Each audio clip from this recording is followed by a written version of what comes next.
Good evening and welcome to Channel 8 Sports and East Brunswick High School football. Hi, I'm John Meggiolaro, being joined by Phil Hill and Jim Allinder for what might be, gentlemen, one of the biggest games this season. And you know, it's fall, it's Halloween weekend, and it's J.P. Stevens, and they always seem to come around together. Yeah. Jim, what about East Brunswick tonight? Well, John, first off, I have a feeling in my stomach right now that I only get about once a year, and it's not because of Halloween. It's because of the J.P. Stevens game. I contend that players from both teams feel that this is the best, or the most important game of the year. Mm-hmm. And you can't argue with that fact.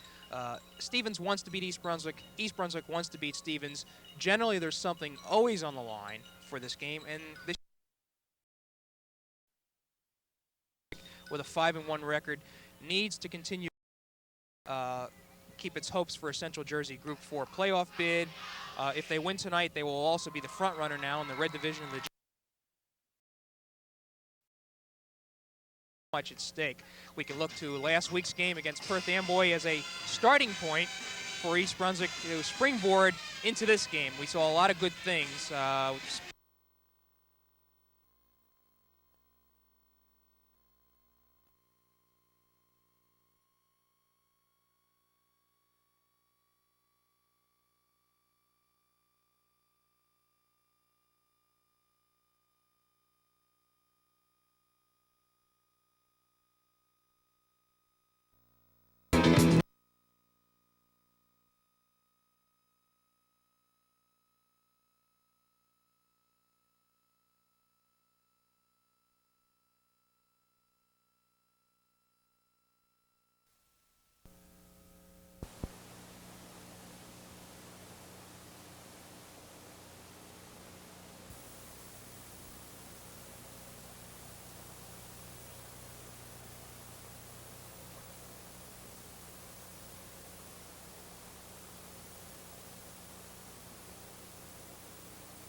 Good evening and welcome to Channel 8 Sports and East Brunswick High School football.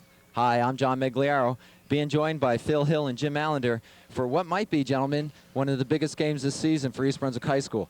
And you know, it's fall, it's Halloween weekend, and it's J.P. Stevens, and they always seem to come around together. Yeah. Jim, what about East Brunswick tonight? Well, John, first off, I have a feeling in my stomach right now that I only get about once a year, and it's not because of Halloween.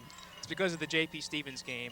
I contend that players from both teams feel that this is the best, or the most important game of the year. Mm-hmm. And you can't argue with that fact. Stevens wants to beat East Brunswick. East Brunswick wants to beat Stevens. Generally, there's something always on the line for this game, and this year, that's the same case. East Brunswick, with a 5-1 record, needs to continue winning to, number one, keep its hopes for a Central Jersey Group 4 playoff bid. If they win tonight, they will also be the front runner now in the red division of the GMC. And then there's a pride that comes with winning this game. There's just so much at stake. We can look to last week's game against Perth Amboy as a starting point for East Brunswick to springboard into this game. We saw a lot of good things, specifically with the defense, shutting out a high-powered Perth Amboy team. The offense had a little bit of a problem, but I think that can be attributed to the fact that Brian Forte, the quarterback, was nursing a groin pull that was bothering him a lot more than people wanted to admit. His mobility was not there. He was having problems looking at his receivers. He got caught a lot more. by and large, I understand that he's doing well tonight. Josh Miller will do the kicking, though, for East Brunswick. Okay. And East Brunswick really doesn't have any excuses tonight. All right, and as the J.P. Stevens band entertains the folks before the game, I think it's appropriate we go to Phil and talk about this Hawks team. Well, a typical J.P. Stevens team. They come in here 5-0, John, and they feel they owe East Brunswick something. Of course, East Brunswick beat them last year, and they went on to the state playoffs, and I think that took some of the edge off them. They end up losing it, as you remember. But this is a team of tradition. They have been in the playoffs for 9 of the last 10 years, 7 consecutive years. Probably one of the best coach teams in all of Central Jersey, easily. They have something new, the Veer offense. Now, you saw Perth Amboy run the Veer last week, but the difference is that this kid reads. Perth Amboy was pretty predictable. They either were going to hand it off to the fullback or the quarterback keep it or pitch it. Riggy, this kid here, the whole offense was changed around because of his abilities, and he reads. So you're going to have a very exciting game. Perhaps the key to the game may be in the kicking game. 2 excellent kickers out here in Josh Miller and this kid Theodoro, who beat East Brunswick a couple years ago. Yeah. The kicking game may be the whole key to who wins this. Okay, thanks, Phil. Jimmy? And what more can you say?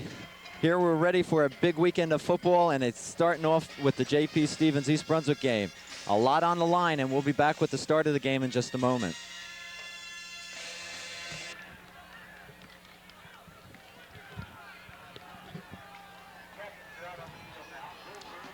Well, good evening. We're about ready to start this East Brunswick J.P. Stevens contest, and I don't think it would be an understatement to say there's a lot of electricity in the air tonight.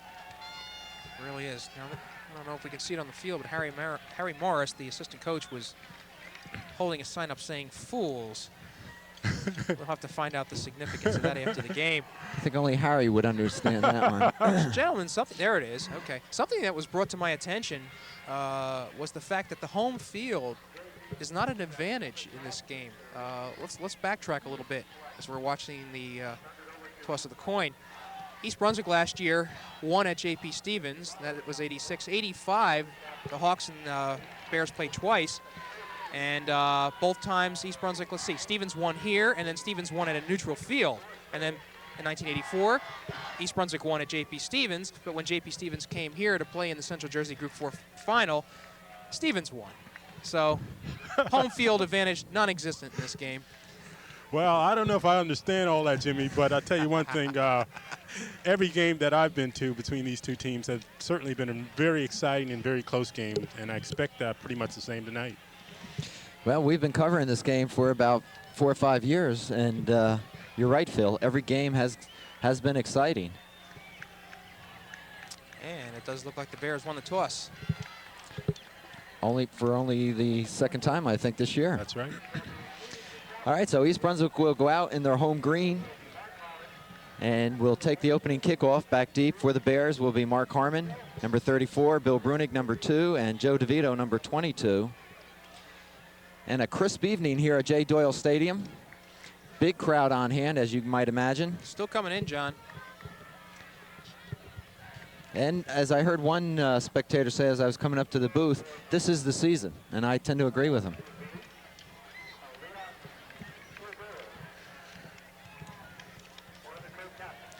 Theodoro will do the kicking for the Hawks. And make no mistake about it, he's one of the premier kickers in Central Jersey, maybe in all of the state. And we're about ready to get this contest underway. The long-awaited match between J.P. Stevens and East Brunswick. The Bears coming in 5-1, the Hawks 5-0. Low kick. Harmon trips going for the ball. It'll go in the end zone and come out to the 20. So the Bears will start on offense on their own 20, 1st and 10. Well, we've noted this before, but the field tends to become a little slick in the night time around here. The dew starts building up. I've noticed that when I've walked down on the field an hour before the game, and it could be a factor tonight. You remember last week that Forte had a groin pull, but I understand that he's in good shape tonight. All right, the Bears will start off with their first offensive play of the evening. Forte calling the signals. This is DeVito. And DeVito will pick up 2 yards, maybe 3. see if we can set you up offensively. For the Bears, at split end, Ramon Trent, number 3. Left tackle is Don Sulfakanich, 62. Left guard, Gene Kammerer, 59. Centering is Tom Thorpe, 69. Right guard, Rob Perez, 76. And Dave Clark, 56, is a right tackle. Dave Potter, 85, tight end.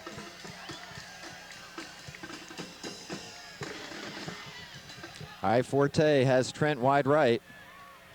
Here's a quick pitch to Brunig, left side. He's got some running room. Bill will be up close to the 35-yard line. It should be enough for an East Brunswick first down, however. Phil, something I wanted to mention is that Bill Brunig has emerged as a viable running back for the Bears. In his last game, he was the leading ball carrier with 58 yards. Well, he really has. He's just come on and done the things that we know he can do.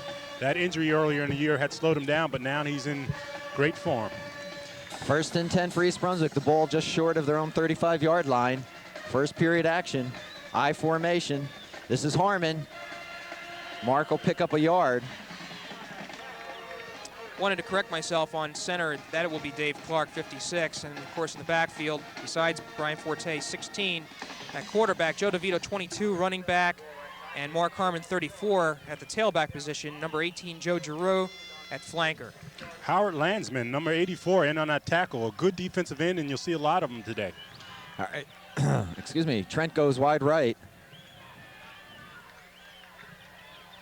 That's Giroux in motion. Forte looking for his first pass of the evening. Throwing into coverage, but it's grabbed by Trent. He's going to go if he gets some speed. He's got it. Nobody's going to catch Goodbye. him. Nobody's going to catch him. What a play by Ramon Trent. And we'll give him 64 yards on that pass play. Boy, Forte set up and just drilled the ball. Actually, it was a little hard to handle for Trent. A little too hot, as they say, but he pulled it down and he was gone.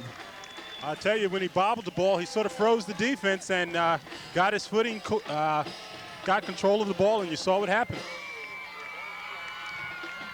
And don't think that isn't a big touchdown for East Brunswick. Getting on the board first, 10:33 left in the first quarter. All right, Miller on for the extra point. Good snap.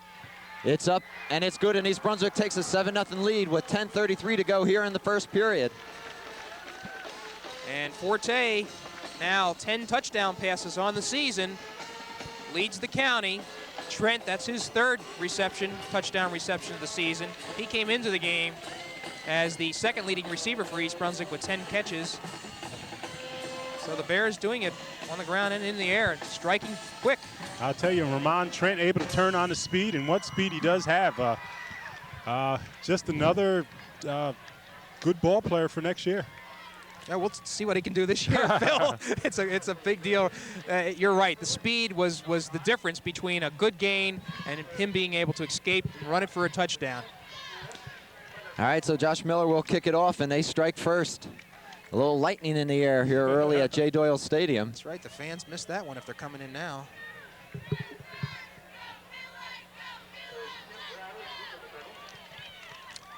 Bradley is back for the Hawks, and he's the man they want to touch the ball. John, Phil, something I wanted to mention. If you'll notice that number 12, Kevin Maloney, is not on the field tonight, and he is not going to be playing. I understand he's no longer with the team. It's unfortunate. Something unusual, Phil and Jimmy. Riggy, the quarterback, is back deep to receive the kickoff. We don't see much of that. Anyway, Miller with a fine kick. That's going into the end zone, and Bradley has to stay right there. It'll come out to the 20. Just as Stevens was successful in pinning the Bears back, Miller does his job. Well, there's no question about it. We have the two finest kickers in all of Central Jersey, and as John pointed out, perhaps the state. And if East Brunswick does have to punt tonight, Josh Miller will again do the punting.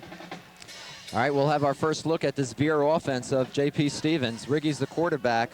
Cole and Bradley are in the backfield.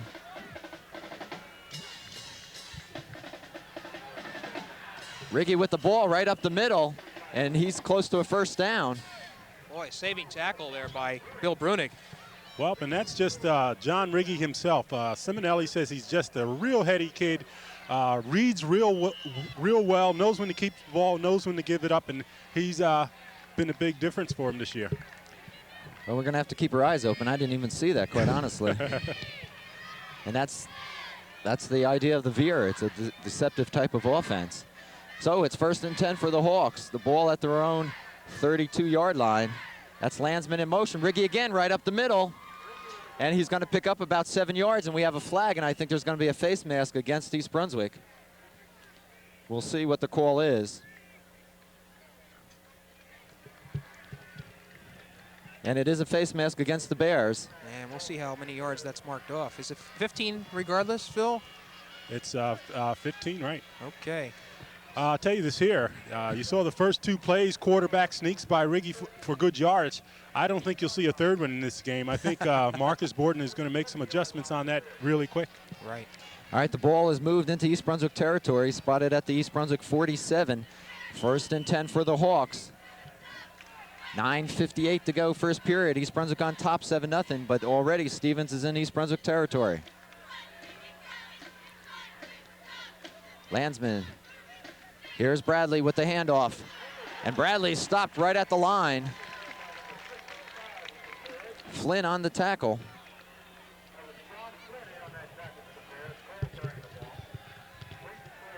Well, the Bear defense coming up with a shutout last week. You know, Stevens had its problems in the 2 previous games, winning only 9-7 versus Cedar Ridge. And the week before that, that Perth Amboy team that East Brunswick beat, Stevens won only 21-19. All right, they give Bradley a yard. Let's call it 2nd and 9. Ball on the East Brunswick 46. Riggy still has it. He's got some running room. Riggy's going to go. Riggy's going to score for the Hawks. And here we go, a typical East Brunswick Stevens ball game. You're so very right, John. I'll tell you, an excellent read by the quarterback, and this is why Simonelli is so high on him. A big difference between the veer that Perth Amboy ran last week and the one J.P. Stevens is running. Riggy, an excellent athlete. You know, he outran Mark Harmon on that play. He's a fast kid. All right, Theodoro on for the extra point to tie this game up at 7.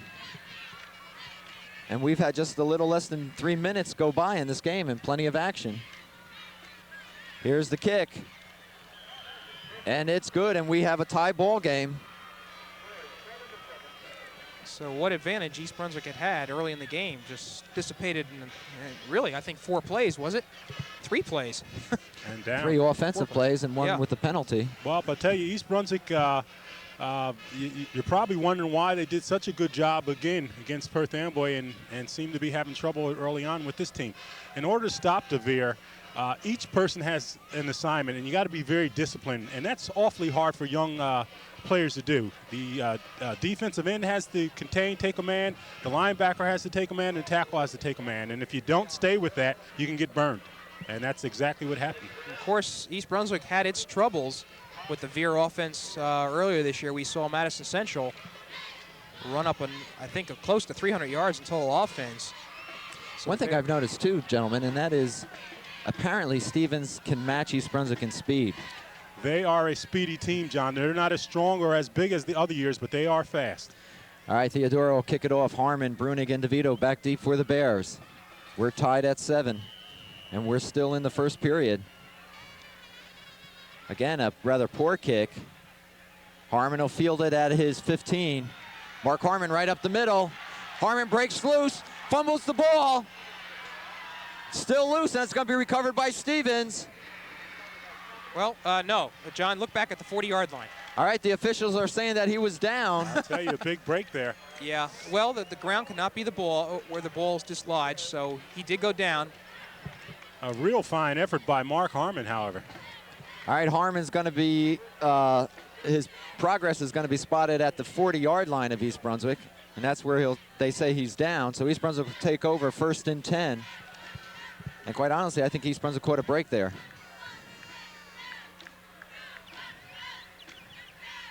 DeVito up the middle, big hole. DeVito will pick up 8 yards. Close to the 50-yard line. It'll be 2nd and about 2. What we observed last week and the week before, the offensive line doing its job. East Brunswick didn't have too much trouble against Perth Amboy moving the ball. They just couldn't score when they got down there. 2nd and 2 for the Bears. Trent wide left. He's the only wide receiver out at the moment. This is Brunig. Brunig's got the first down and more. Billy crosses into Stevens territory. 7-yard gain. They're running really well. You surprised? No, I think we had mentioned that Bill Brunig established himself last week. He was just getting into the game against Woodbridge 2 weeks before, but last week he became a viable ball carrier for the Bears, and Stevens is going to have to contend with Bill Brunig tonight. My sense is it's going to come down to what defense could hold the other team's offense. 1st and 10 for the Bears on the Stevens 44-yard line. Forte, inside handoff. DeVito, and he just runs over one man, gets to the 40-yard line. He'll pick up close to 5 yards. That's Joe DeVito style. He flattened Robert Cole on that. Cole coming up to make the tackle. DeVito put down the shoulder and ran right over him. Mercy. Hard play game down there. 2nd and 5 for the Bears. The ball at the Stevens 40 now. 7:10 to go here in the first period. We're tied 7-7. Trent again wide left. Quick pitch to Brunig on the right side. Billy's still on his feet, and he has the first down. And the Bears moving again on offense. Looking sharp on the ground. I'll tell you, just good 2nd and 3rd effort. And give credit to that right side of the East Brunswick line. That would be Perez and I believe Dave Hanning. I'll tell you, as well as they're running right here, Marcus Borden has been known to pass on 1st down when you least expect it. 1st and 10 on the Hawks 33. Trent wide left. Forte to Trent, a little quick screen. Trent gets away. He's gone. Trent's gone. They're not going to catch him again. Right. Ramon Trent, his 2nd touchdown in this period. I'll tell you, and he makes it look so easy. 33-yard pass play. Again, the Bears were able to get single-man coverage with Ramon Trent, and Trent just deked after catching that ball. And I think it was Yasso, 14, that couldn't make the play. And Yasso is really one of the better defensive backs for J.P. Stevens. So the Bears on top 13-7. Josh Miller to add the 14th point if he can. And we've seen a whole game in 1 quarter thus far. Oh, I'm having trouble keeping up with the stats. Kick is up and good, and the Bears increase their lead to 7. J.P. Stevens has to be a little stunned here, John. They've only given up 60 points all year, an average of 12 points per game, and here it is early in the 1st quarter, and East Brunswick has 14 points, so they got to be a little stunned. Less than 6 minutes, and we've had 21 points scored. You know, something that Borden mentioned before the start of the game, he was going to go with a 2 tight end offense. I didn't watch that play, but when you do have 2 tight ends, that forces single-man coverage on the opposite side of the field. That may have been the case that time, Phil. Well, yeah, I thought if he was going with 2 tight ends, he probably was going to do a lot more running, which he has. But one-on-one with Ramon Trent is just crazy at this point in time. He just made it look so very easy both times. Stevens is going to have to make some adjustments to that, John. No doubt about it, and we'll see what adjustments they do make. But first, we have to see what adjustments the East Brunswick defense is going to make in stopping this Veer offense. Good point. Miller will kick it off. Bradley and Riggy are back deep. And now we know why Riggy's back there. And again, Miller booms it into the end zone. They're not going to bring this one out. That went nearly to the back line. And I think Josh Miller has something to prove here tonight. Well, John, yes, I talked to him about it earlier today, and he says Theodoro and he are good buddies. They both go to the same camp, and they're just good friends. So I think, yes, they want to outdo each other, however. 2 fine kickers. So the Hawks, again, will start on their own 20. They trail 14-7 with 6:43 to go in the first period. I'm John Meggiolaro, being joined by Jim Allinder and Phil Hill here at J. Doyle Stadium in a big GMC conference game. Riggy brings him out.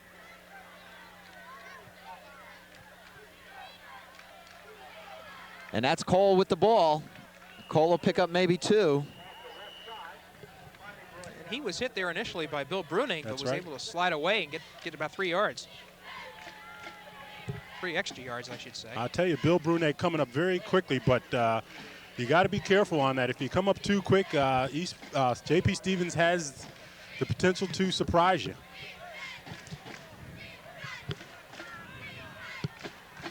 Let's call it 2nd and 7. The ball at the Stevens 24.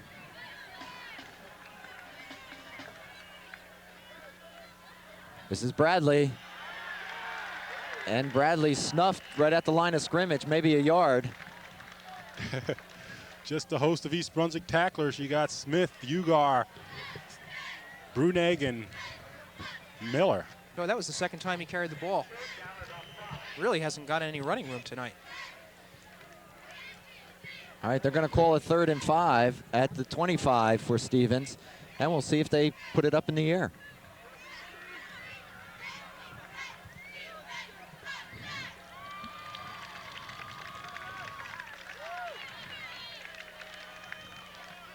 Riggy fakes the Bradley. He's being pressured. He's going to be sacked for a loss. Fine play by the defense. They were looking for Riggy to keep that ball.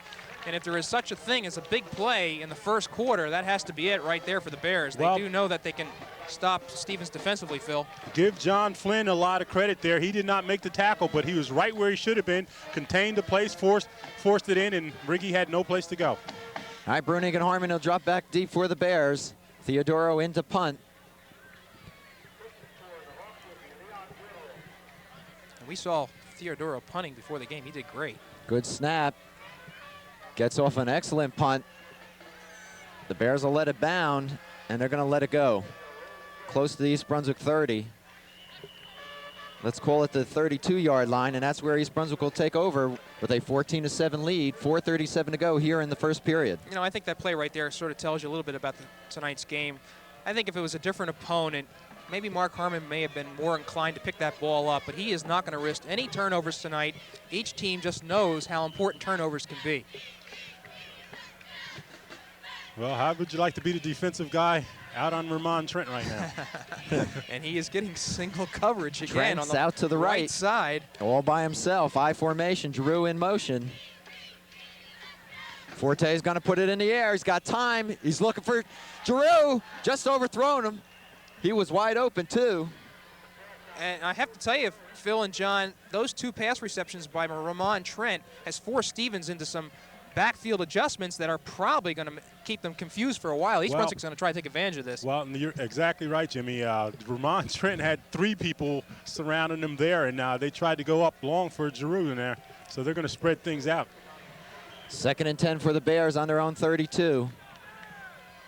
I formation, DeVito and Brunig. Trent wide right. Pitch to Brunig. And Bill will pick up close to 3 yards. So it'll bring up a 3rd down for East Brunswick, 3rd and about 7. Let's see how the Hawks adjust now that they're expecting the pass.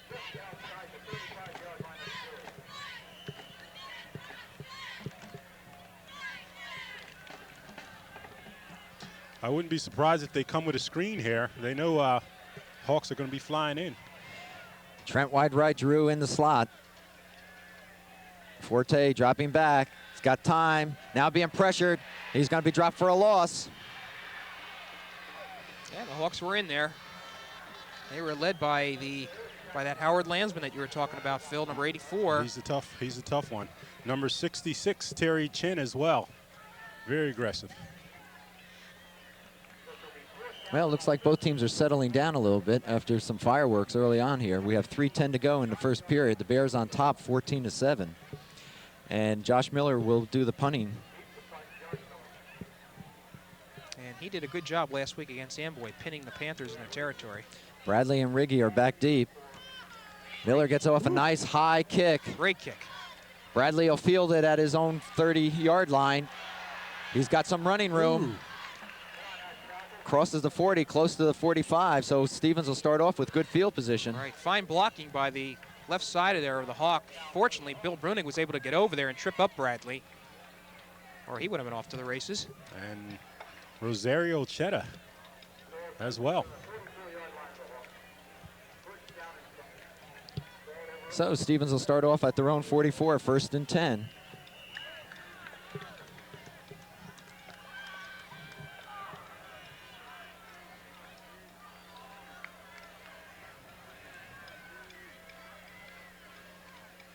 Bradley.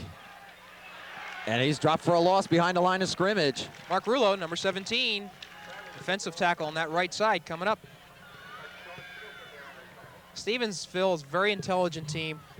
They see an opening. Simonelli will be making the adjustment and try to exploit it. And they say Bradley got back to the line of scrimmage. So it'll be 2nd and 10 for the Hawks. Ball on their own 44.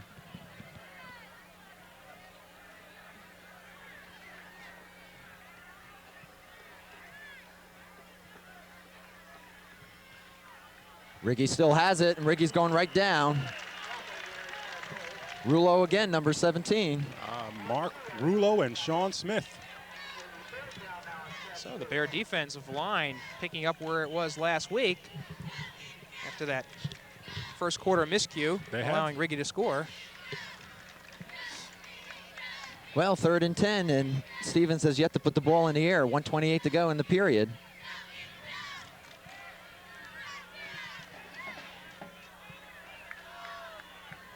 McCann is wide right.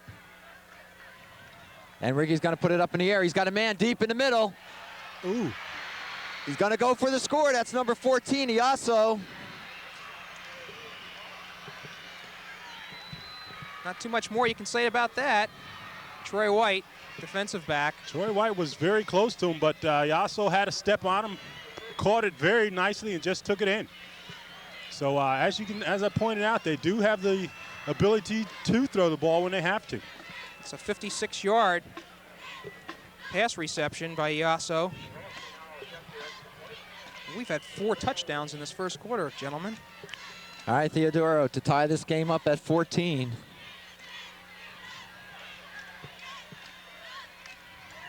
And he does. So with 1:07 to go here in the first period, it's East Brunswick 14, JP Stevens 14. And a lot of fireworks. Well, it's been a day of big plays thus far. We haven't seen anything grind them out that tough. It's been real big plays, and for both East Brunswick and JP Stevens. Right. And you wonder, with East Brunswick inclined for Stevens to run the ball, that maybe they might have been playing a little tight on that play. Well, that's just Simonelli's style. He will do that, and we've seen it a number of times where he draws you in so tight and then come up with a pass play. And he doesn't pass. He passes rather judiciously, and he did there, and I think caught a lot of people by surprise, even though we knew he was going to pass. All right, Harmon, Brunig, and DeVito will be back to receive the kickoff. And you can bet that Harmon, if he gets the ball, is going to grasp the ball very tightly.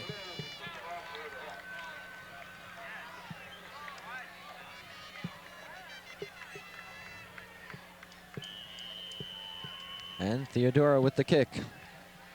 Much better kick this time. Brunig will field it at his 5-yard line. Woo. Crossing the 20, 25. He'll be brought down at about the 26. Well, both of these teams have excellent special teams, both offensively and defensively. Neither have given up a touchdown defensively. So the clock will wind down the last 55 seconds of this first period.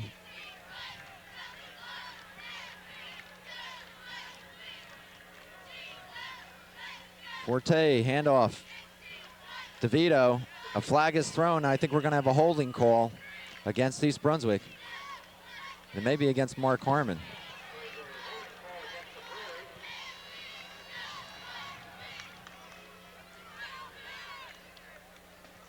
And we talk about penalties and how it can kill drives. That's right, John. This Howard Landsman has been really impressive for JP Stevens. One of the better defensive ends that we've seen this year. All right, the penalty will move East Brunswick back to their own 18-yard line. It'll be 1st and 20. That was the head official, John Baylog, making that call. John, a resident of East Brunswick. Trent goes wide right.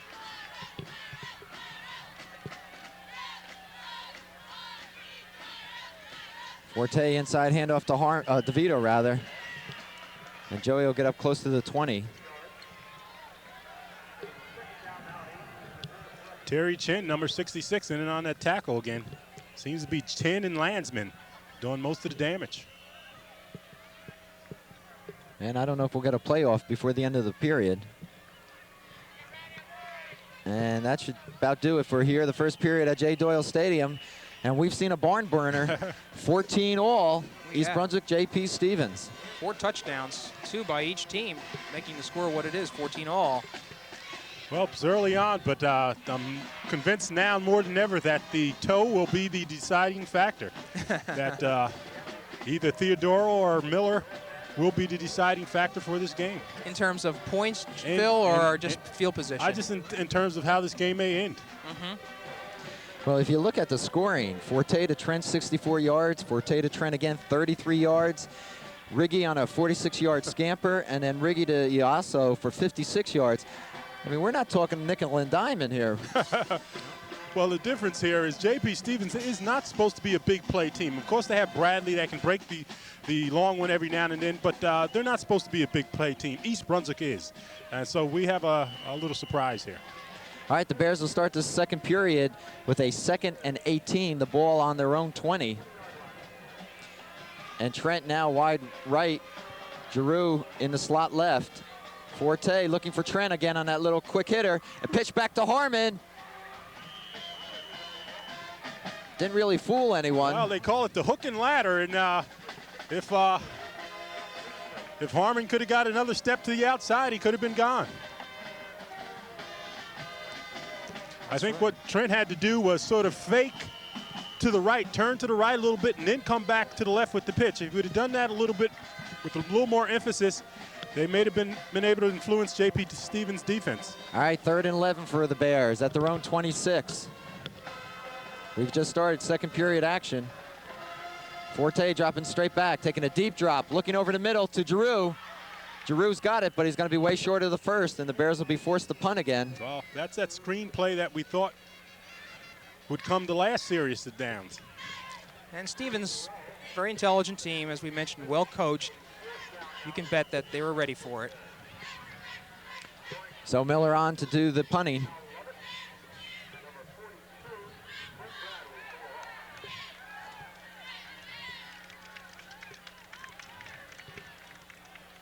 And Bradley, always dangerous, John. Bradley is back. Nice high kick by Miller. Bradley's going to field it at his 35, and he's going to be dropped right there. And that was 55 for the Bears. Well, the Jesse John James gang in general down there not giving up a yard. Stevens will have it on their own 36 as they start their second period of action. Quick moment, the East Brunswick girls soccer team ran its record up to, I believe, 15-2 with a 6-0 win over Heightstown. Lisa Gagno scoring her 100th career goal, and I believe she needs 8 more to tie Sue Fiacco for the all-time county record. And our congratulations go out to Lisa Gagno. All right, Riggy brings him out. I formation for the Hawks.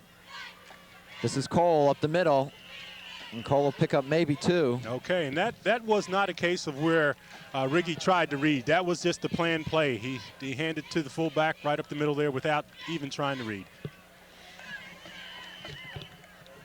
Let's call it 2nd and 8 for Stevens. The ball at their own 38. And I suspect we're going to see some things tonight that both teams have not shown simply because they're saving it for this game. Iaso out wide right. He scored the touchdown a few moments ago. Riggy rolls to his right, looks over the middle, and fine play by Matt Miller to knock that ball down. Right, Miller getting his hands on it. Matt, reminiscent of an earlier play this year, John, where he picked it off and I think almost took it all the way. Matt Miller, the man in the middle, has been doing an excellent job all year. We sort of take him for granted because we expect him to do it, but he's just done a fine job all year. And Phil, speaking of Matt Miller, I think you and I should publicly thank Marty Miller and the quarterback club for their hospitality last week, inviting us over to join them after the game. Very nice group, I tell you. Fine organization, do a lot for this East Brunswick High School team. All right, it's 3rd and 8 for the Hawks. Riggy, a deep drop, which indicates some kind of screen, and he overthrows it. Well read by, I believe, number 91. That's Mark Flynn. It was well read, but I think Riggy did not do a good job of disguising it. You could see he was dropping back deeper than he normally would, and East Brunswick, if it was watching the quarterback, could have diagnosed that play. Phil, correct me if I'm wrong, but on that screen, the quarterback should take a short drop, kind of suck the defense in, and then drop back a little bit each step time. Back a little bit more, right, exactly. All right, Theodoro back, Harmon and Brunig, and both teams have really settled down here. Theodoro gets it off. Ooh. Good low, long punt. Brunig at his own 20. Reverses to Harmon. Harmon's going backwards. It's going to be dropped inside his 20. Well, I think Mark Flynn, 55, showed a little bit of discipline on that play. The Stevens tackler was blowing by him, and the only way that Flynn could have stopped him was by clipping him, and he held up, and all in all, it could have been a bad situation for East Brunswick. Well, let's give Glenn Lazanfama, number 86, some credit for making a fine play, though. They've had, just like East Brunswick, excellent special teams, and they showed it right there. All right, East Brunswick deep in their own territory. The ball on their own 14, 1st and 10. 9:10 to go here in the second period, and we're tied 14 all. Forte, quick drop. Looks for Trent. He's got him. Trent trying to get to the outside. Still on his feet. Ramon Trent still going. Has the first down up near the 30-yard line. Well, he fumbled the ball out of there after that, but fortunately it went out of bounds. Well, I know these J.P. Stevens defenders are going to be wondering whether they're having nightmares because it's near Halloween or because Ramon Trent is out there. He's giving them fits. Well, really, Phil, Ramon is an unknown to all these teams. That's right. That's right. They didn't have a chance to see him at all last year because he didn't exist in football last year. All right, Ramon's out wide right. Drew in the slot. Split backfield. Forte pumps. Looking for Trent again deep. The ball's up in the air. Can Trent get under it? No, just overthrown. He was open, though. I'll tell you my favorite pass pattern, down, out, and up. And he ran it almost perfectly. The ball slightly overthrown. I think if Ramon sort of cut in a little bit more instead of staying out, but maybe that's the way it's designed. But down, out, and up. When it works, nothing more prettier. Covering for Stevens was Kevin Myeroff, number 24, and he didn't have a prayer of catching Trent on that. All right, Holcomb and Giroux wide right. East Brunswick 2nd and 10 on their own 28. Forte, he's going to take it up the middle. And Brian, big enough to carry a few tacklers with him, pick up about 8 yards. Well, he had that. They had 9 of the 11 J.P. Stevens defenders there on Brian. Well, there was a right side of the defense was open, and I'm sure Forte, having the privilege to call that when he wants to, saw the opening, just elected to take it. 3rd and a long one, let's call it, for the Bears. The ball on the Stevens 37. Looking to keep this drive alive. Trent back in wide right, I formation. This is Brunig. First down, and he fights his way across the 40. Just a hard-nosed play by Brunig. I'll tell you, you remember Robert Newhouse? You sure do. Okay, played for the Dallas Cowboys. Bill Brunig reminds you of him. Just short and stocky and never stops turning those legs and continually picking up extra yardage. Phil, the amazing thing about Bill Brunig is he has a nose for that first down or the goal line. He does. He does. He just second and third effort all the time. Ball on the East Brunswick 42, 1st and 10. Forte drops back, steps up in the pocket, looking for Trent deep down the field. The ball's fluttering. Ooh. Off Trent and the defender, number 24. That time, Meyerhoff was there. Yeah, he was there on that one. Excellent coverage by the defender. I'll tell you what, one of the few times that we see Brian Forte where he actually underthrew his receiver. Trent had several steps on his receiver, and we know Brian can throw the ball that far and further, but slightly underthrew him. Well, an obvious change in philosophy, too, on offense by Marcus Borden. That ball's been up in the air a lot this period. Let's call it 2nd and 10.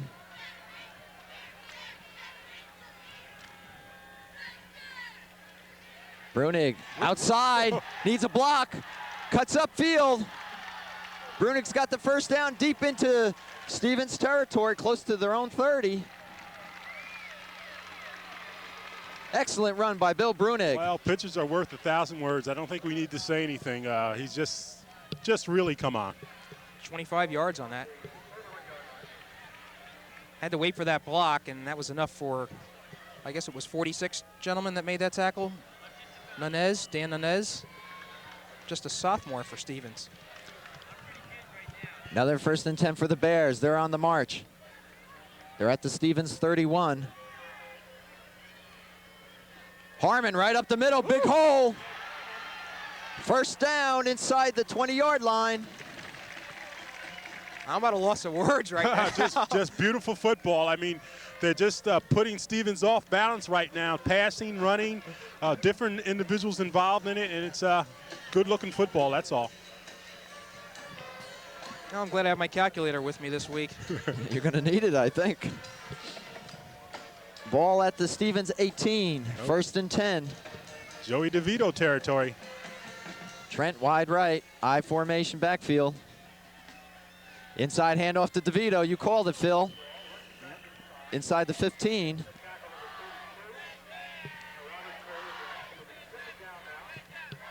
Something we ought to mention with all the passing that Brian Forte has done, he's been getting some good protection. Again, that offensive line doing an outstanding job tonight. You got to feel this is going to be some type of play action here. All right, they put Trent wide right. Harmon and DeVito in the backfield. This is DeVito with the ball. Ooh. Joey DeVito down to the 10. And he's only needs 3 yards, John. Get that 1st down.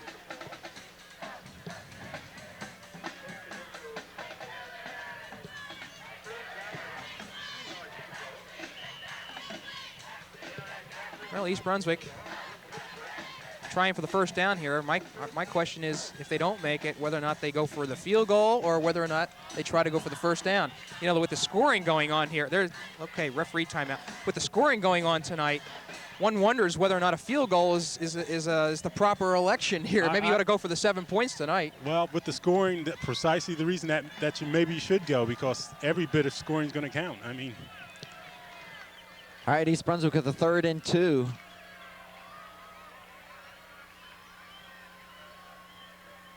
Forte with the pitch to Harmon, left side, and he's going to be short of the 1st, and in fact may have even lost some yardage. Howard Landsman, that number 84, the defensive end for J.P. Stevens, in on the tackle again. I think that he's put on probably the nicest show since Dwayne Bryant that year. Okay, here comes Josh Miller. All right, Josh was out to add 3 points to the East Brunswick score. We're tied at 14. From the left hash mark, he will be kicking from the 18-yard line, so this will be a 28-yard attempt. Clock running down to 4:50 here in the 2nd period. Miller trying to put the Bears on top. White's the holder, good snap. Kick is up, and it's good. So a 28-yard field goal puts East Brunswick up 17-14. And Jimmy, that's the way the game is supposed to be played. I tell you, one thing that sticks in my mind, I think it was 1985, I believe it was, when East Brunswick ran 4 straight plays yes. Trying to score a touchdown when a field goal would have done them some good, and they came up with nothing. Correct. And J.P. Stevens is a well-coached team, and they're 5-0, so they've been doing some things right for quite some time. That 3 points at that time is the proper play. Right, that was a similar situation. We're talking about the 1985 Central Jersey Group 4 playoff game that was played at Edison High School, and it was just about with this amount of time left, if my memory stands. You're right, 4 consecutive plays and nothing. And we were there that day. That was a cold afternoon. Snow was on the sidelines. Yeah. All right, the Bears on top, 17-14, 4:40 to go in the 2nd period. Bradley and Riggy are back deep for the Hawks. And we've seen some outstanding football here this evening thus far. Just good all-around football by both teams. Miller to kick it off.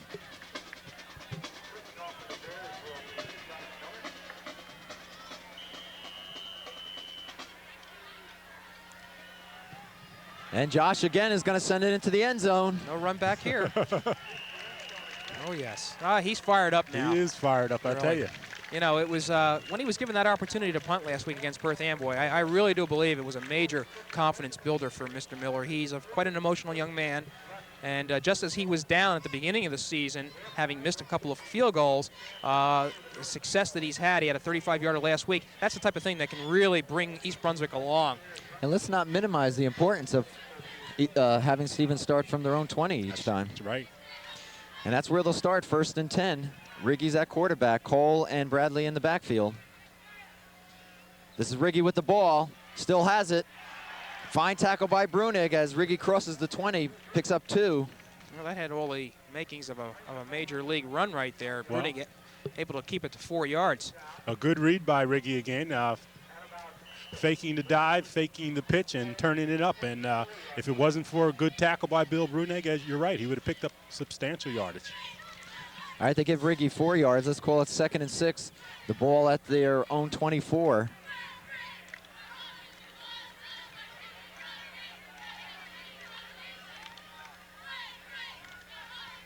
Bradley's dropped right at the 25-yard line, short of the 25. And that was snuffed up by Sean Smith, 75. Well, they seem to have Bradley's number tonight. They certainly do. Well, you can never count him out. He has that explosive speed. You know, Cedar Ridge was beating J.P. Stevens 7-3 late in the 4th quarter last week, and Bradley broke for a 45-yard run with 4 minutes left. And you just can't give this guy any room.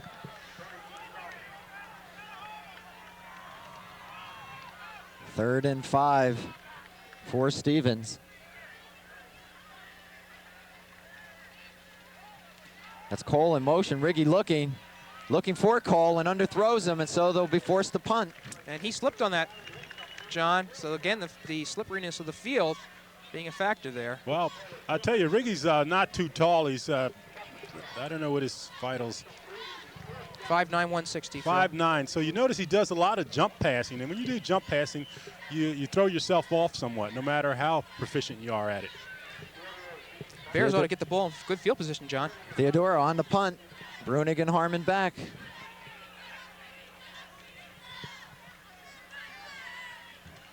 Another fine punt. Brunig is going back, and they're going to let the ball roll. It'll be down by Stevens at the East Brunswick 32. It was a wise decision on Brunig's part to let that ball bounce. It was kicked over Harmon and Brunig's head, and it would have been a difficult catch to make.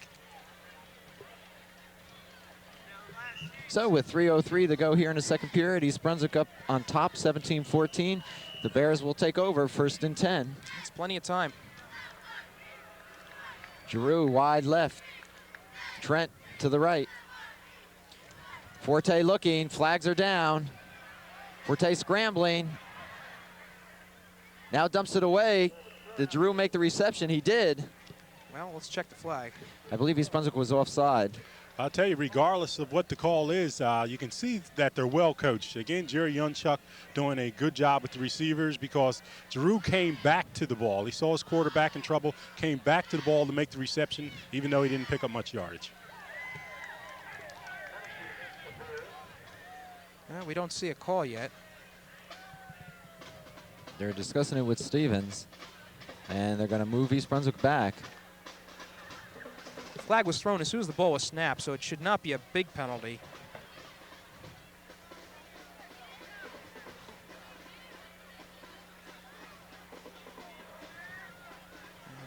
A lot of help by the officials there. And a procedure call against the Bears.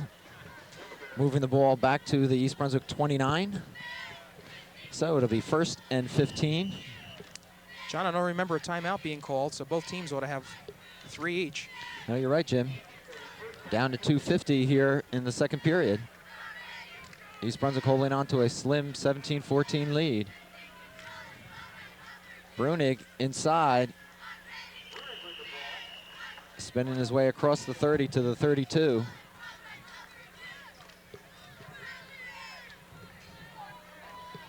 Jeff Lindquist in on that tackle there.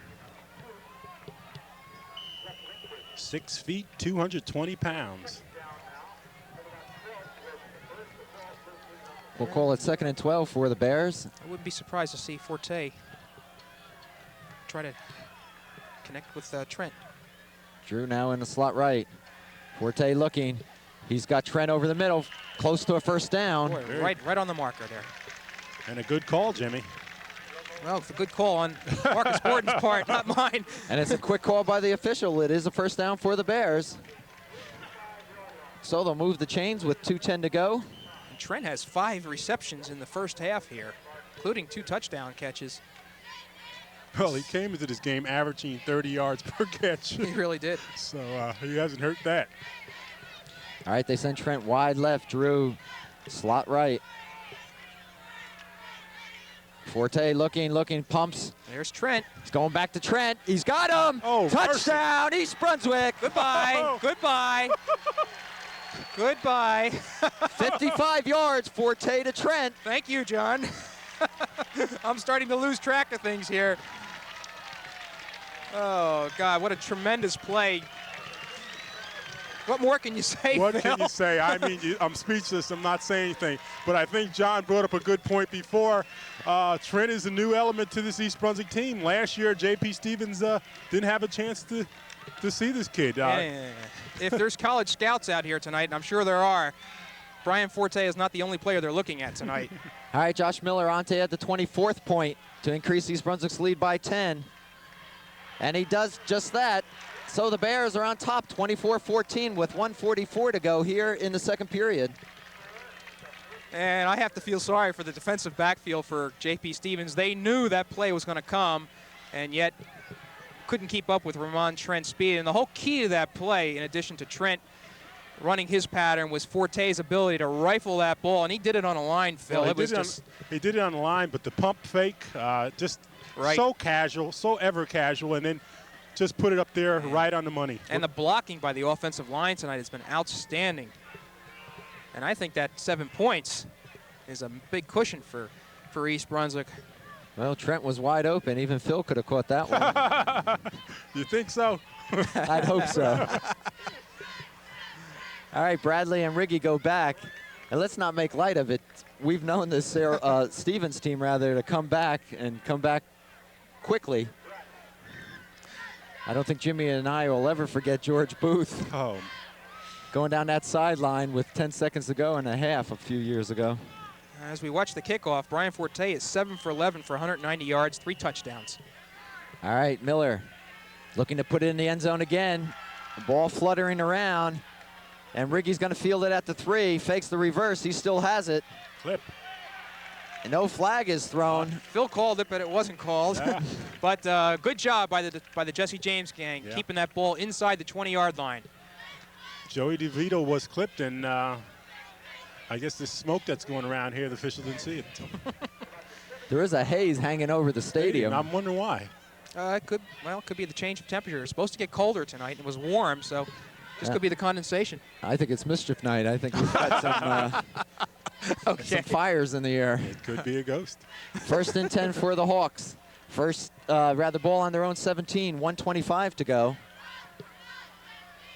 Both teams have all their timeouts. Riggy has it. He pitches back to Bradley. Bradley's got some room on the outside. Nice tackle by Harmon and Goldstein. And timeout by Stevens. I'll tell you, young Dave Goldstein has really come on. He every time he has an opportunity to play, he seemingly does well. And we got a timeout, gentlemen? Yes, Stevens. Okay. If the Bears do not get the ball back, statistically, on the ground, Bill Bruning is the leading rusher with 40 yards on 8 carries. DeVito has 6 carries for 28 yards. Harmon has carried the ball only 3 times. He has 14 yards. Forte on that quarterback sneak had 9 yards. Ramon Trent, 6 receptions, 185 yards. Ooh. He is the beneficiary of 6 of Brian Forte's 7 pass completions. The other one going to Harmon, 3 touchdown passes. Forte now has 12 on the season. And we can throw in a lot more statistics here, but I think the most important one is on the scoreboard. You're right, Jim. It's 24-14. East Brunswick on top by 10 with 1:09 to go. Stevens has called their first time out of the half. And you can bet that the Bears are going to be watching for the over the middle pass that Stevens was successful on that last touchdown. Bradley brought the ball up to the Stevens 25, where it's 2nd and 3. And Riggy goes into a shotgun formation. First time we've seen that tonight. Being pressured, a little shuffle pass. That's a forward pass, illegal. I mean, incomplete pass, rather. Some hearts fluttered on that one. Well, that's an old Dallas Cowboy play, and they didn't run it too well, though. Hey. So, and Stevens with a no-huddle offense. 3rd and 2. And it's Bradley. He's got the first down. That'll stop the clock for a moment. And I would suspect Stevens will call timeout anyway. And you're right, Jim. Stevens is calling timeout. They're 2nd. So Bears bending, allowing the first down, but not allowing that big play, which everybody's concerned about there.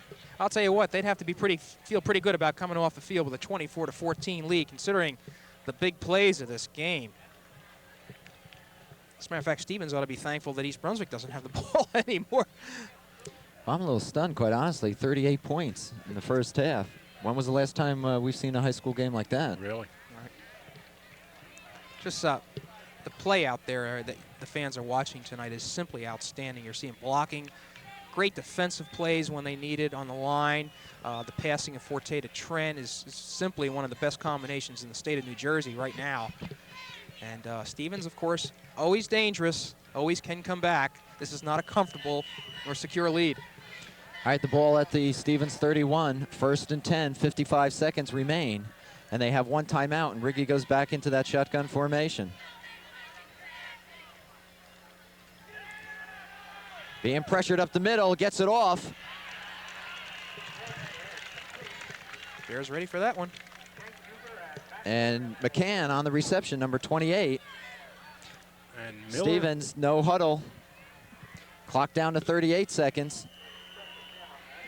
2nd and 6. And a movement, jump rather, there by an offensive lineman for Stevens. Steve Weiss jumping off for Stevens. Well, that play means little at this point, other than Stevens will have 5 yards further to go to the end zone. Ball back on the Stevens 30. 33 seconds to go before halftime.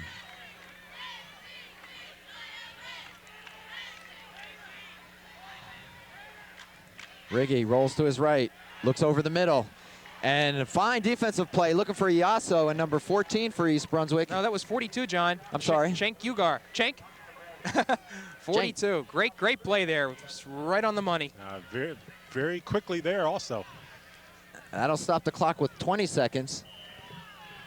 But it's a 3rd and 11 for the Hawks. You wonder if the Hawks may not just try to run the quarter out now. East Brunswick has all its timeouts. Stevens has one left. Riggy back into the shotgun.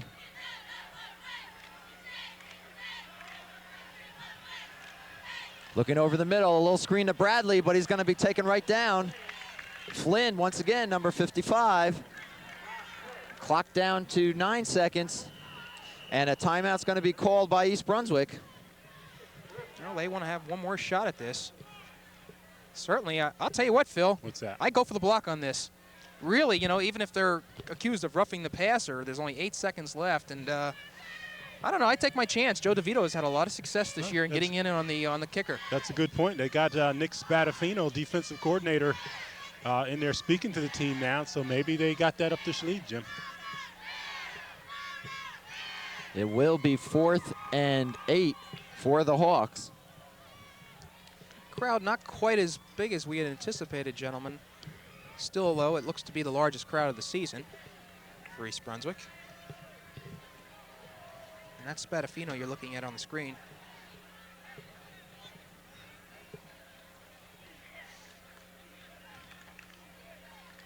And that's, if we can go over to the J.P. Stevens huddle, that's Tony Simonelli walking off the field now. And he was making very sure that all the East Brunswick's offenders are covered. All right, Theodoro back to punt. East Brunswick drops back Harmon as the sole return man.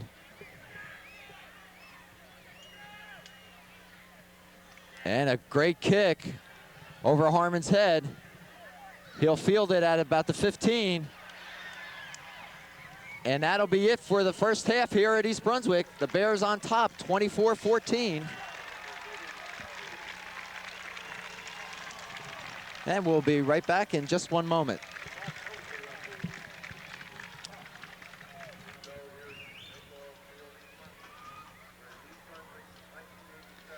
Well, it's halftime here at East Brunswick. The Bears enjoying a 10-point lead. The score 24-14.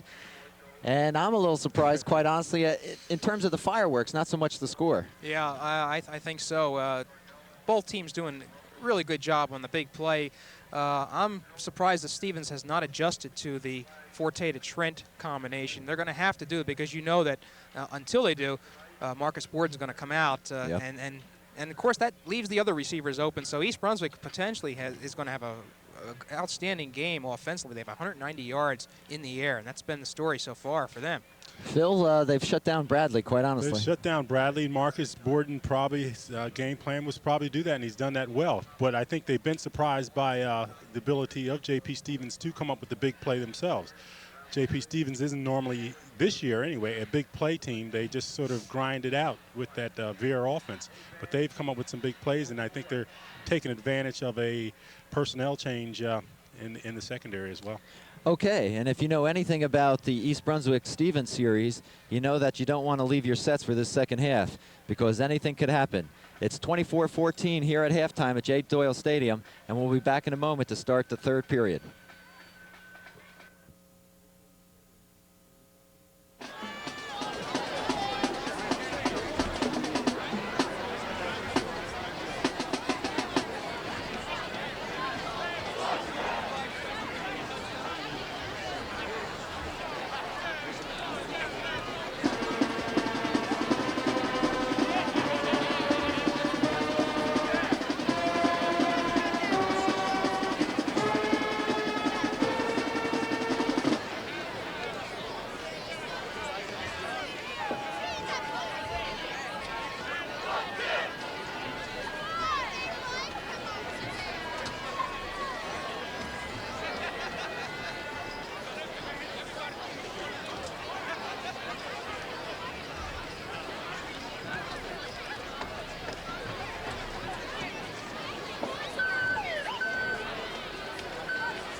All right, you see J.P. Stevens coming on the field to start this second half.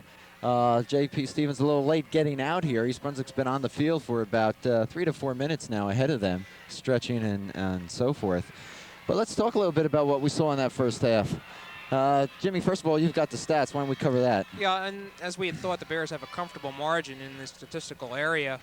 First of all, I was a little off on Forte. These compiled by Bill Munyon, these statistics. Forte was 8 for 11 in that first half with 198 yards, 6 of those passes going to Ramon Trent for 3 touchdowns. Forte now has 12 on the season. Let's see, in the rushing department, the Bears had 106 yards. By the way, Stevens had 63 yards through the air on 2 for 9. So the Bears doing a good job on the pass overall. 86 yards, rushing yardage for J.P. Stevens, 106 yards for East Brunswick. East Brunswick's led in the first down department 10-5, and they had the ball a lot longer. Individually, as we have mentioned, Bill Brunig is the leading ball carrier. He has 8 carries for 61 yards officially. Joe DeVito, 6 carries for 28 yards. Mark Harmon, 2 for 14. And Forte that had 2 carries for a net 3. And the longest gainer, Bill Brunig's 27-yarder. So Right. the Bears really doing the job. You see Brunig and Miller out there, and Stevens will receive the kickoff to start this second half. Phil, your assessment, what does Stevens have to do? Stevens simply, first of all, they got to stop the Forte to Trent connection because that is killing them. And then they're probably going to stick to their basic game plan and come back out and say it's just a new half and try to run their normal game. I feel like I want to point out, you see a flag on the field. Stevens has been penalized for a delay of game for coming out late to start this second half. And now Borden and Spadafino are out there discussing the whole situation with the officials, and apparently they're satisfied. You know, John, sometimes coaches will do that as a psychological ploy, but usually it's when they're kicking off. And they are kicking off, aren't they? And the official, John Baylaw, going over to talk with Tony Simonelli. Not quite sure what Tony is arguing about because they were late. They're very late. As I was saying, usually they'll do that when they're kicking off, but not when they're receiving. And J.P. Stevens happens to be receiving now, so perhaps it's not a psychological ploy to get your team revved up and back in the game. I don't know if it's really going to matter all that much. Josh Miller has put every kickoff but one into the end zone, and You're surely right. he should have no trouble doing it here. Then and that may be the very reason that it may be a ploy of a sort, John. And this should be discussed very briefly, and I think the officials should just walk away from this and let's get the second half going because this is just causing the game to be further delayed. And there's really no more discussion on this to be had. And in addition, you have these players standing around in this weather, not moving. And there's always a fear of them tightening up or some other type of injury happening. Sort of interesting that Stevens hasn't even gone onto the field yet. And you see Coach Simonelli out there discussing this whole issue. He's pleading his case like this with the Supreme Court. Well, the locker rooms are admittedly quite a distance from the field, and I'm sure Simonelli was telling the officials with the size of the crowd that they probably had problems getting through. But the point of the matter was we were watching the locker room over there by the gymnasium, and they really didn't even emerge from that until the Bears were on the field for a good couple minutes. They took their time, and, I think the 5 yards was correct. Well, Stevens, you see him huddling up there in the far left corner of your screen. So that means Josh Miller will kick off from his own 45. And we're still waiting for Stevens to come out and get this game underway.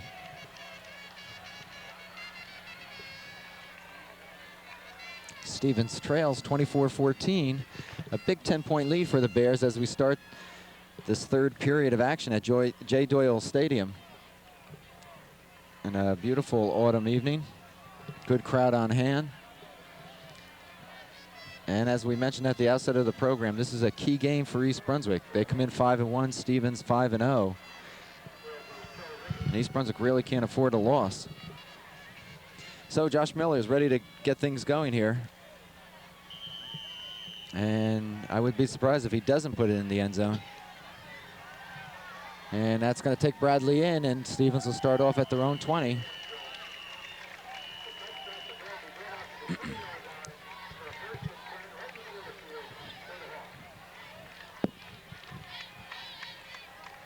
Okay, Phil. Defense has to do the job right here. Can't give Stevens that opportunity to get back into the game. You're certainly right. And as I said before, I'm sure Simonelli has said, hey, it's another half. Let's go back out there and execute our game plan. You know, Phil and Jim, I wouldn't be surprised if Stevens tries something big here to get back into this game. 1st and 10 on their own 20, start of the 3rd period. Cole and Bradley in the backfield with Riggy.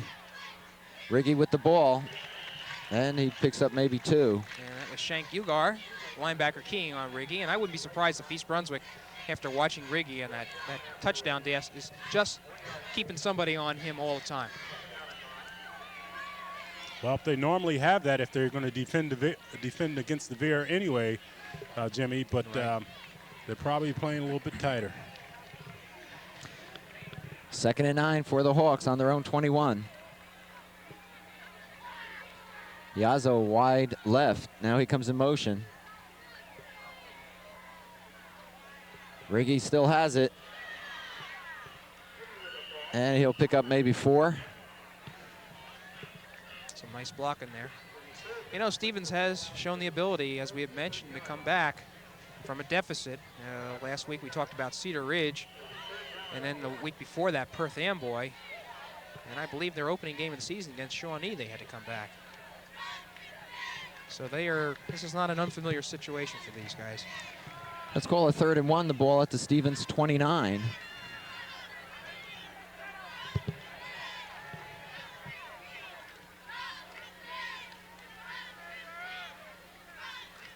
There's Cole right up the middle. He's got the 1st down, still chugging. Cole across midfield in East Brunswick territory. Finally wrestled down by Flynn, number 55. Well, they faked to that fullback so much that the one time they finally gave it to him, he was able to pick up excellent yardage. All right, the ball at the East Brunswick 47, 1st and 10 for the Hawks.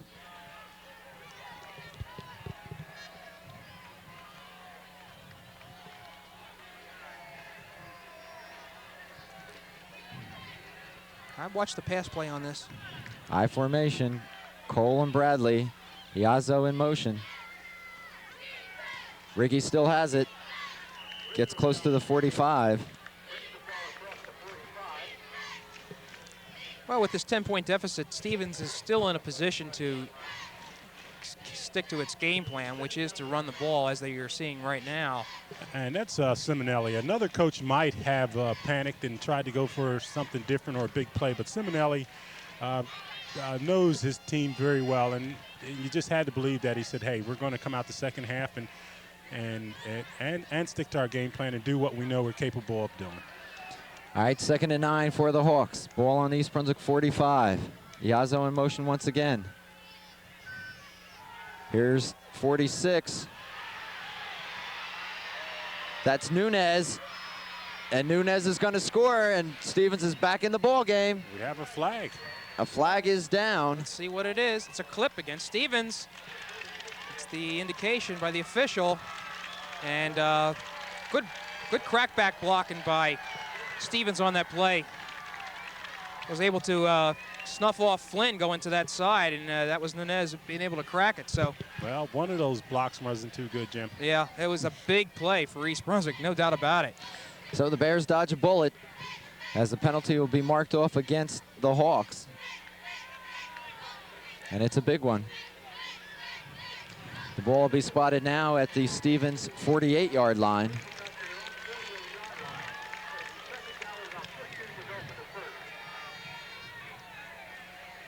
We'll call it 2nd and 15. Right, that clipping penalty right at the 1st down marker, so it's 1st and 2nd down, isn't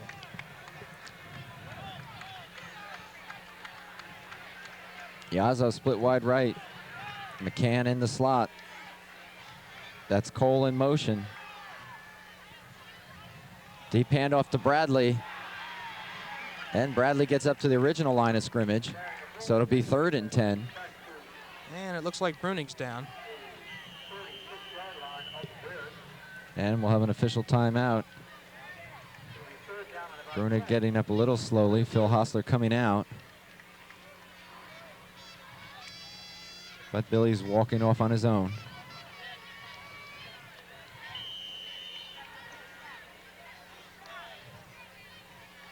every play, Phil, this drive has been to the left side. Well, this has got to be a pass play here, so we'll see who they're going to go towards. Ball on the Stevens 46, 3rd and 10. Rather, the East Brunswick 46. Cole in motion, Riggy looking, and knocked down at the line by number 91. That's Mark Flynn. Big play, big play. I tell you, the Flynn boys have been doing it. I don't know if we picked up. It appears that Mark and John are brothers, Jimmy, and that's something I'm surprised we didn't pick up on. Well, I wasn't aware, but that was a major play at this point in time. So Stevens had the score, and so that touchdown round called back, and now Stevens forced the punt. Theodoro in there to punt. High snap. He'll get it off, though. It's a good kick. Harmon will field it at his 15. Reverses to Brunig, and Billy's dropped around the 9-yard line. Once again, excellent play by J.P. Stevens' specialty team. And do not be surprised if East Brunswick goes to the attack through the air right away. Watch for the long pass here. So the Bears will be deep in their own territory. Their first possession of the 3rd period. 8:26 to go here in the 3rd period. The Bears on top 24-14. Trent wide right. This is DeVito, and he'll get back to the line of scrimmage. I'll tell you, the blocking broke down there. This just simply wasn't any. That was one of the few times today that we haven't really seen the running backs break through for at least some modest yardage. Well, he just had no blocking whatsoever. Well, let's face it, too. Stevens knows they have an opportunity here. If they could hold the Bears, they'll have the ball back in good field position. And they're only down by 10, and that's not much against Stevens. All right, here's the pitch. Brunig outside, gets good block, close to the 20. All right, great block by 62, Sulfoconic, able to spring Brunig.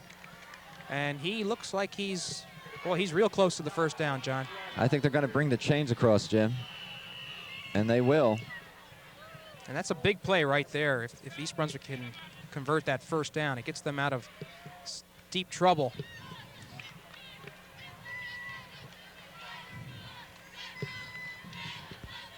So we have a timeout here as they bring the chains across. 7:22 on the clock, 3rd period action.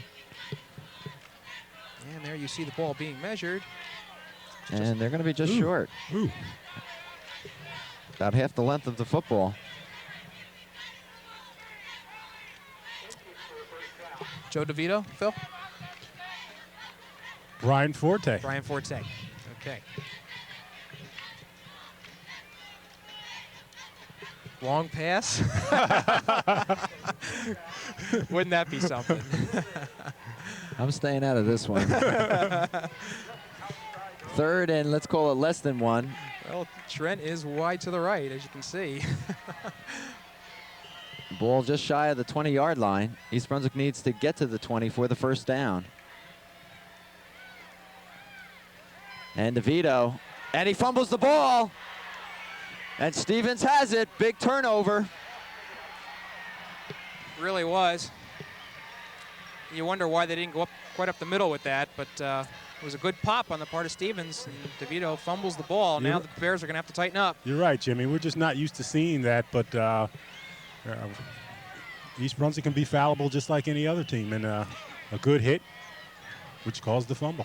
Well, Stevens has it inside the East Brunswick 20. Let's call it the 18. 1st and 10.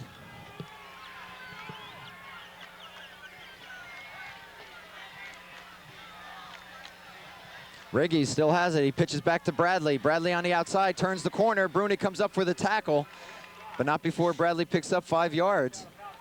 All right, Shannon Holcomb, the right side tackle over there, was not able to make the tackle, so Bruning had to come up and make it. And I tell you, a big opportunity for J.P. Stevens right now, and if they cash in on it, they're right back in the game. 2nd and 4 as Bradley picks up 6. The ball at the East Brunswick 13.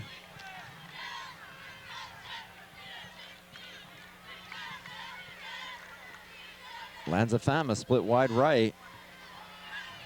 This is Nunez. Nunez will be close to the first. I think it'll be a little bit short, however.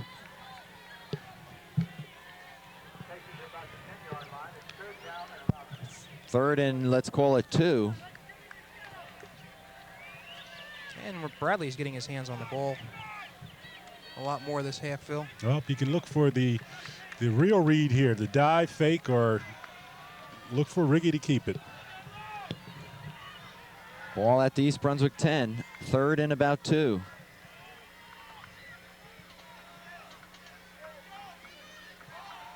This is Bradley. And he's going to be short. Ball's loose, too. Let's see. No, it's blown dead. Bradley's short of the first, I believe. And what do you do in a situation like this? Well, you need the 3 to tie. Well, that'll bring him within 7 points. And it appears they're going to go for it. Yeah, let's see if they go with the quarterback sneak this time. All right, 4th and 1. The ball at the East Brunswick 10. Stevens trails 24-14, third period action.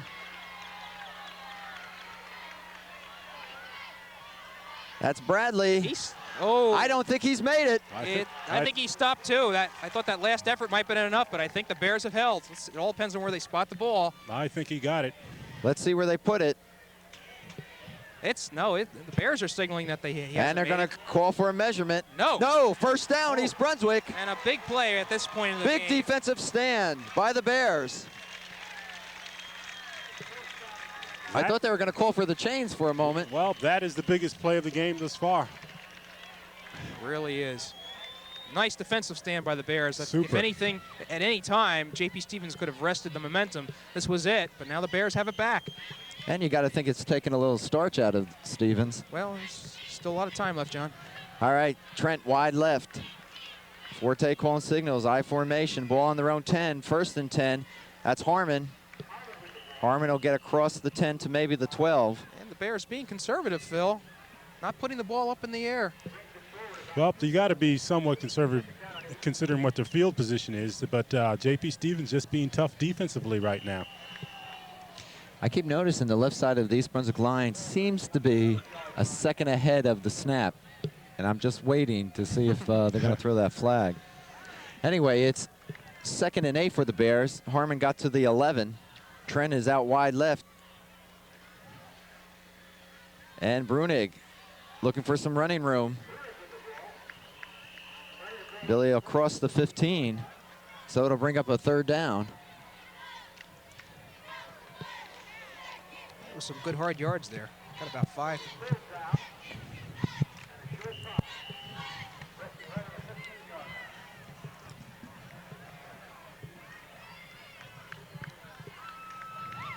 And the Bears have to get this play off. They're taking a lot of time. 3rd and 4. Ball is at the East Brunswick 15, down to 3:40 here in the 3rd period. Trent wide left, Drew in the slot.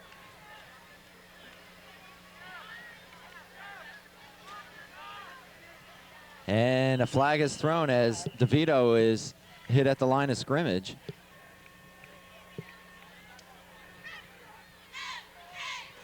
And this is not the place for penalties. Apparently it's against the Bears.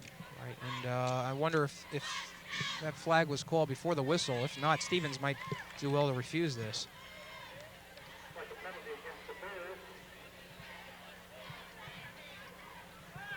The call is against East Brunswick, a procedure call. And John, you could have been right about that side of the line, that side of the line jumping. And Stevens will refuse it, bringing up a 4th down. And so Josh Miller will be out to punt it away. So both defenses have come up with impressive stances.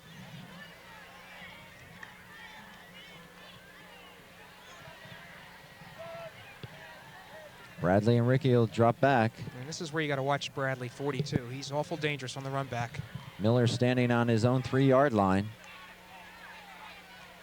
Bad snap. Josh gets it off. It's a poor kick. Ooh. And a bad bounce, and the ball will go out at the East Brunswick 25. Well, unfortunate in that it was a poor snap, and Miller had to hurry up his kick, which probably caused the kick to go off to the side of his foot. So the Bears going to have to hold him off again. Well, another big break for J.P. Stevens. And East Brunswick looks a little stale here this third period. Well, they only got the ball 3 times. 3 plays, John, this quarter. 1 series. Well, they had the fumble, and yeah. 2:54 to go, third period action. Stevens 1st and 10. East Brunswick 25. Yazzo in motion. This is Bradley, big hole. Bradley will pick up 3, maybe 4 yards. You got Harmon, Brunegg, and Flynn in on that tackle there. Mark Flynn.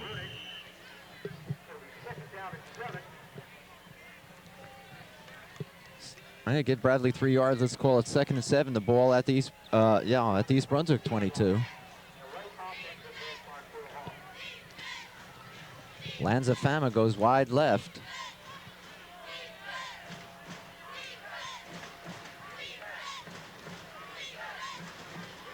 Riggy going down the line, hands off to Nunez. Nunez is met as soon as he took the handoff. Just excellent defense. I think he's going to lose some on that, John. 52 for East Brunswick. That's DiGiovanni. Well, the main tackler was John Flynn in on that. He was the first hit there. He contained, and then he laid the first hit to the ball carrier. And you're right, Nunez lost the yard, so it's 3rd and 9. Ball back on the East Brunswick 24. And another big play. Lanza Fama split wide right. McCann in the slot. Riggy fakes to Bradley. Looks over the middle. He's got Cole. Cole's going to go in for the score. A flag. We've got a flag back here, though. Well, I think it's a roughing the passer. Yeah, the official raised his hands, touchdown, so. And Riggy is down. I think he's got a cramp, Phil. Well, regardless, Stevens gets that touchdown. It's roughing the passer against East Brunswick. You're right, Jim, and so the touchdown will count. So 24-yard pass from exactly Riggy to Cole. And just a nice play by J.P. Stevens. Again, you knew they were going to pass, but they've been running with everything, so they set it up pretty good. And Riggy just threw it out to the flat there, and Cole just took it in nicely. Well, as we said, 10 points is not a big lead against Stevens. Theodoro will be on to add the extra point and move Stevens within 3.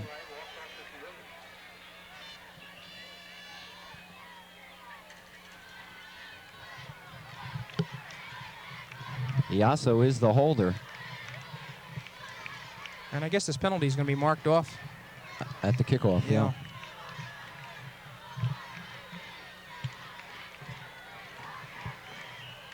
And a flag is down and before the kick. That kick was wide, too.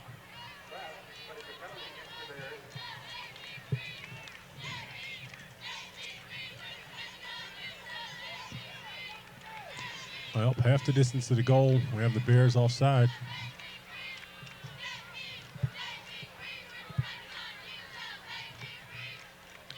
Procedure call against East Brunswick. And so Theodoro will have another shot at it.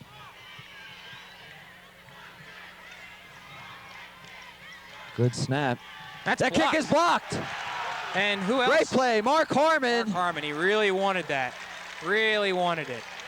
And so it keeps East Brunswick lead to 4, 24-20, with 1:15 to go here in the third period. I'll tell you, Mark Harmon acting like Superman, flying through the air to block that very important extra point. And we may just see later how important that extra point was. I wonder if Theodoro has had that happen to him this season. Just an excellent effort.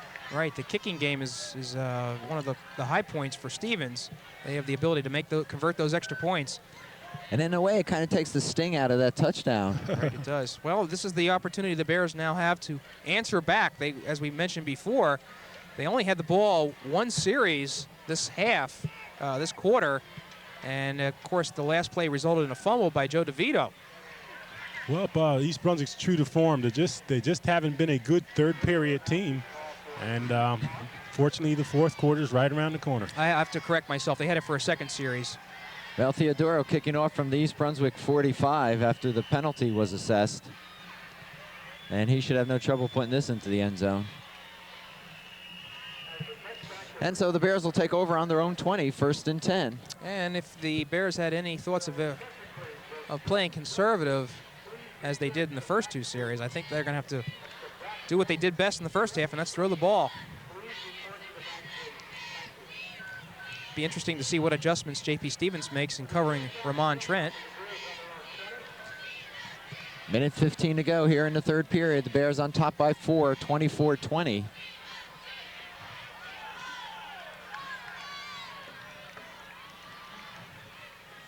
Forte dropping back, has time, looking over the middle for Potter. He's got him. First down at the 41-yard line. Great pass and great reception. Ball was thrown right to Potter. And Dave is limping around, but he looks to be all right. Well, again, you just get the feeling that East Brunswick can pass that ball on this J.P. Stevens team when they choose to. We have an injured Stevens player down, and so while he's being attended, I'll tell you, just a fine play action pass again by Brian Forte. And I wonder if that's not Joe Riggy. We can't get his number. It looks like a single digit, and we know he's in the defensive backfield. Phil, can you get a read on that? I can't pick it up.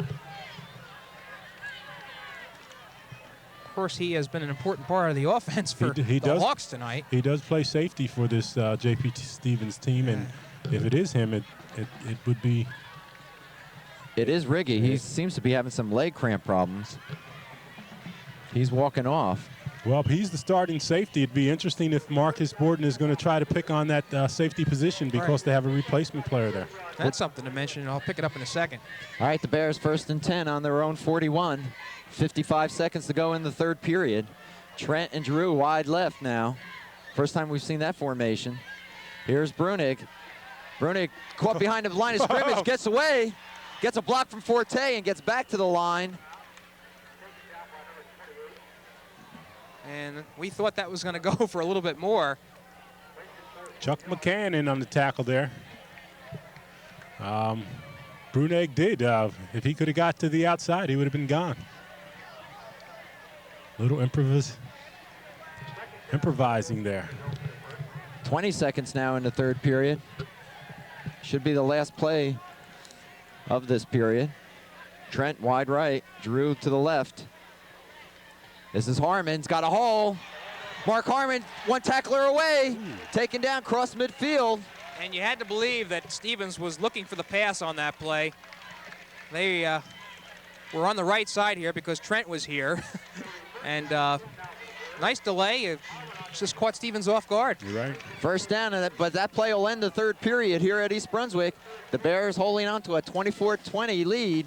And something I wanted to mention before, but let's bring it up now. That's the beginning of the fourth quarter. We noticed, gentlemen, that a lot of J.P. Stevens players go both ways, offense and defense. East Brunswick, that's really not the case, except for a precious few on the line. And maybe it could spell the difference, as we've seen before. That fourth quarter belongs to East Brunswick. Yep, Jimmy, we know that, but we also know that both in the Perth-Amboy game and the Cedar Ridge game, J.P. Stevens showed the ability to come back in the fourth quarter. That's very true, very true. It will be interesting. Well, as you take a look at our cheerleaders, dressed for the occasion on a rather chilly evening, we're getting ready for the last 12 minutes of this game, and it's been everything we've hoped for and more. East Brunswick will have a first down on the Stevens 46-yard line. And I think that blocked extra point is going to loom large in this contest. You know, no doubt, this is the most important quarter for East Brunswick this season. A lot of things are going to become available if they can win this game. All right, 1st and 10 for the Bears. They send Trent and Drew wide left. I formation.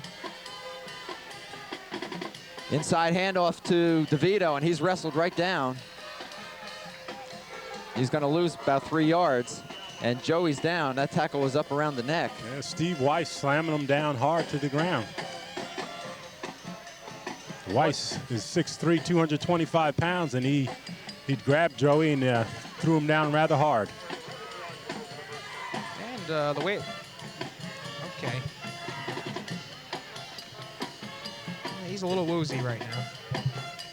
I know Joe DeVito, though, he will be back. And Joey hustles off the field. So let's call it 2nd 11. They say that DeVito's forward progress was a yard behind the line of scrimmage. Ball now on the Stevens 48. Just starting the 3rd period. Well, you got to believe they're going to test that safety position because Riggi is not back there, and Marcus hasn't tried it yet. He's back in, Phil. He's back. They got double coverage on Trent as Forte rolls right, looks over the middle. He's got Miller all by himself in the middle, but a flag is down. Let's see what this call is. There may be some interference against Giroux, rather, on the left side. Boy, if it is, that would be unfortunate for East Brunswick. That was a big pass completion. It is against East Brunswick, the way Miller is shrugging his shoulders. Matt Miller all alone in the middle. I'll tell you, the first time we've seen that play this year, and you know, when you save up for a special occasion to use a play and they use it and it works like that, it's unfortunate that they have to have a penalty.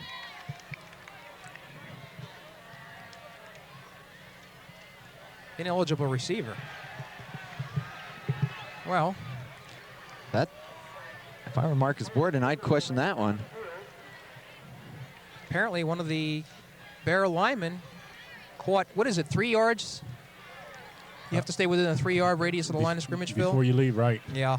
I guess it appeared to be on the left side there that somebody must have stepped off. And it's another one of those plays where East Brunswick could have had the ball down deep in Stevens territory, and now they have a loss of down.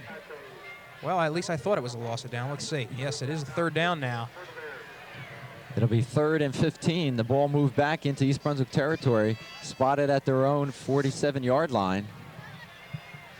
Well, but this looks like the time for the screen to Harmon. I've called for it earlier. Let's see what happens here. All right, Giroux wide left, Trent to the right, short side of the field. Forte goes straight back, rushes on. He gets away from one tackler, throwing it down deep for Harmon. Harmon's got it! Oh, right through his hands. And apparently that arm was just enough to throw Mark Harmon off. Well, that's really a yay-ah there. Think he should have had it, Phil? Well, it was catchable. It was there. He was going back, and we don't know if his vision was blocked at the last minute there. But Brian Forte throwing that ball with nothing but arm and making it look ever so easy. All right, Miller on the punt. It's 4th and 15. And the butterflies are starting to come into my stomach. Good snap this time. Miller, nice high punt. Riggi's going to let it bounce inside the 20, and it'll be down at the 14-yard line. That's where Stevens will take over.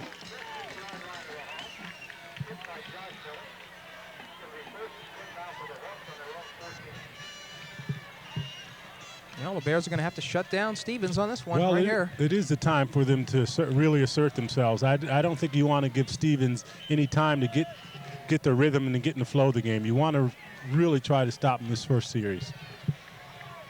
And Jim, it reminds me of an analogy we used during one of the girls' soccer matches, and that is like a heavyweight championship fight. 2 teams, 2 fighters fighting it out. Yep. 1st and 10 for the Hawks on their own 14. They trail 24-20. Riggi hands off to Nunez, and a hard hit by Brunig. And Billy Brunig has been really all over the field tonight. He's been making an awful lot of tackles. Well, we said it time and time again, pound for pound, he's just one of the finest athletes around.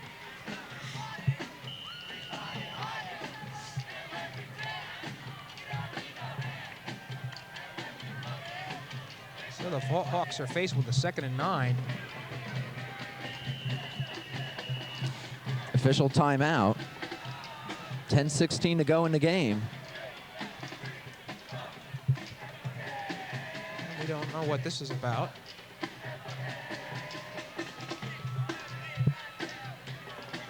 Probably an equipment problem. Anyway, they start the clock back up. Lanzafama comes wide left for the Hawks.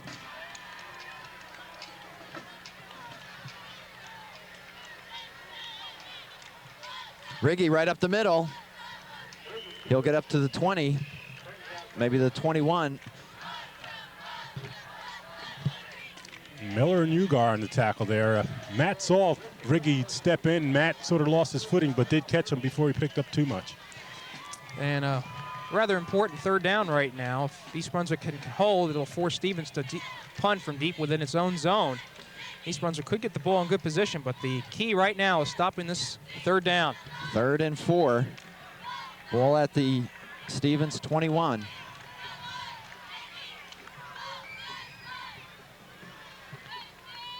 Bradley, and I think he might be short of the first. Well, let's see. Oh, they give it to him. Woo. Big first down, and I'm surprised at the call. It was just simply a dive off the right tackle. Not a high percentage play, but nonetheless, the drive is alive. Well, it's the type of play that they know they do best.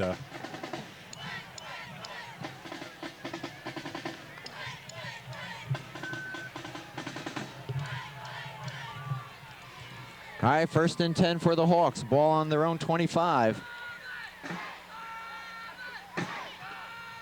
Bradley again. Left side's got a big hole. He's got the first down close to the 40-yard line. And Stevens, as it usually does, crisp blocking.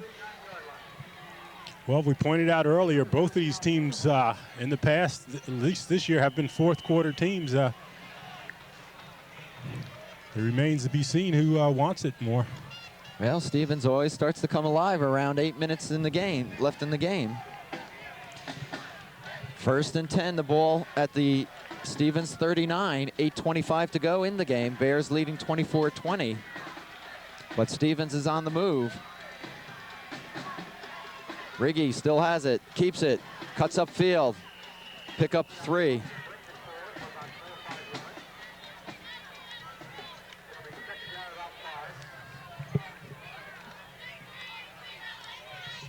And I think we need to mention that this drive is taking time also. Stevens needing a touchdown, can't afford the field goal. Let's call it 2nd and about 7. Ball at the Stevens 44.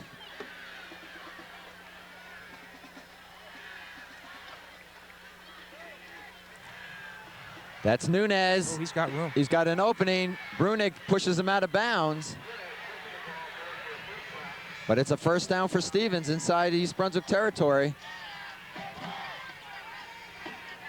Well, as I said earlier, East Brunswick has to reassert themselves and stop this drive now because J.P. Stevens seems to really be getting into the flow of things. They're mixing the plays up and picking up good yardage. 1st and 10, the Hawks. Ball at the East Brunswick 44.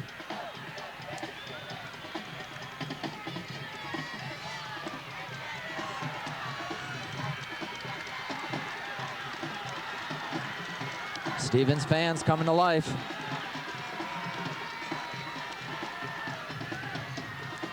Reverse. This is McCann. McCann will pick up 3. I tell you, Flynn played it excellently, stayed home, contained it. The Stevens runner had to turn in, and Mark Harmon nailed him. Good defense. Temporarily shuts down Stevens.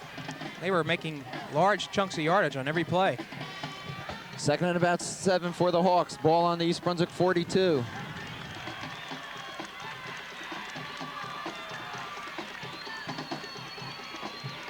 Briggy up the middle. Miller and Harmon shut him down. It'll bring up a 3rd down. I'll tell you, John, you're talking about the J.P. Stevens fans getting into the game, and you know, if football is a game of emotions, East Brunswick fans have to know when to get in the game. They got to be yelling defense and getting the team excited. That's part of football. Well, we've mentioned it before. East Brunswick is one of the more sedate crowds at a high school game. And Stevens has to call a timeout, a little confusion. And that could come back to haunt them. That's a good observation, Phil. The crowd, by and large, is here and observing the game, and we don't discount the fact that they are knowledgeable football fans, but don't think for one moment a high school football player does not get emotionally charged when they hear their side of the field yelling and screaming. It can't be the players only. That's right. Defense, you got to get up. You got to make noise. I mean, you got to ventilate. That's what football, that's just part of football. And if you're a player, it does something for you. It gets that adrenaline flowing and makes you give that little extra. Well, you hear so much about the 12th man on the team being the crowd, and it really does hold true. And I don't know if the fans recognize the importance of this game. How big a game this is, and how big a series this is. And the team makes a great defensive play. I don't say they should be going crazy, but they certainly should be into it more than they seem to be. All right, let's set the scene. It's 3rd and 3. The Hawks at the East Brunswick 37. 6:22 to go in the game. They trail 24-20. Big 3rd down play. Riggy still has it. Riggy's going to be dropped short of the first down. Well, I don't think Stevens is going to be punting on this. They are about a yard short. Brunig in on the tackle. 4th and about 2. And you have very simply the biggest play of the game coming up right here. That's right. Brunig, Flynn, and Shannon Holcomb on that last play there, coming up very nicely. Watch that pass. Now the crowd's into it for East Brunswick. 4th and 2. Bradley. And he fights his way for the first down. Just 2nd and 3rd effort by Bradley made the difference. He was hit, nailed short of the first down, but continued to drive his legs and picked up that all-important first down. And the clock continues to move. Stevens needs a touchdown to go out in the lead. 5:20 to go in the game. Ball at the East Brunswick 31.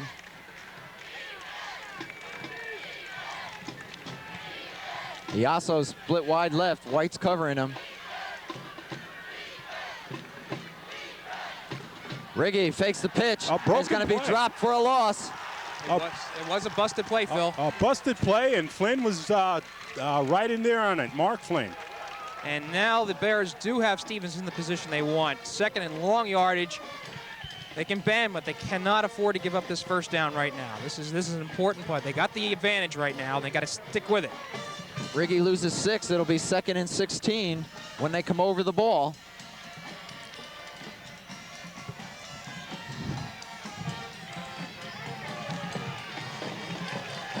Here we go. Ball at the East Brunswick 37. 4:25 to go in the game. Riggy dropping back. He's got some time, being pressured. The ball's loose.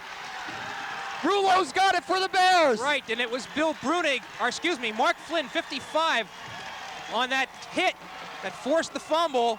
I believe it was 55, Flynn. John Flynn, number 55, probably with the biggest play of his high school career right there, whether he knows it or not. Well, okay. And a big turnover. The Bears have the ball with 4:14. An official timeout, John. We don't know why. It's an equipment. And Riggy. And now we can all play quarterback here, and I would tell you the Bears ought to take their time on each one of these plays. You think so? Yeah, I really do. John is saying throwing pass here. I'll tell you, I want to say it again. John Flynn, that is the biggest play of his high school career. All right, the Bears, 1st and 10 on their own 36. The clock is running. And down to 4 minutes. Trent wide right. Pitch to Harmon. Mark has no room. And he goes down for a major loss. A couple of things to point out here. Stevens did have to use a timeout, so they probably only have 2 left. They are trailing by 4, so if they are able to get into field goal position, that's not going to do them any good. We have a Stevens man down. That'll stop the clock. And again, I just have to emphasize, once the clock resumes, the Bears have 25 seconds to get the play off. They ought to waste the time. Every second here is precious. You see Tony Simonelli out there looking at the injured player, and Tony Simonelli is the only the second coach J.P. Stevens has ever had. Of course, remember the first one, the great Joe Kotowski. Simonelli says that when he came out of Rutgers, his intent was being a high school coach very early on, but he ended up being an assistant for 19 years. And he said for Joe Kotowski, he would do it 19 years again. That's saying something about that coach. All right, while we're looking at the Stevens player, let's talk a little bit about this conservatism. Is now the time to be conservative? Now the time is to eat up some clock, John. Right. Yes. Now is the time to be careful, eat up the clock. The first play was the pitch. You know my feeling about that in very crucial situations. You just don't want to fling that ball around there, but you want to eat up some clock and hopefully move forward while you're eating up that clock. So my observation, John, is just that once the injured player is removed from the field, the clock resumes. East Brunswick does not have to be over center, waiting for the snap. They have that clock to waste. The thing about it is, though, most probably Simonelli may be thinking the same thing that I'm thinking, that East Brunswick has to eat up some clock, so they would be vulnerable to a safe pass. We should point out, too, that during an injury timeout, the coaches are not allowed on the field to talk to their respective teams. So there's no advantage here in terms of Marcus Borden or Simonelli being able to go into the huddle and either bring a play or correct defense or what have you. I was looking to see if that's Bradley. It is not. He's in the huddle.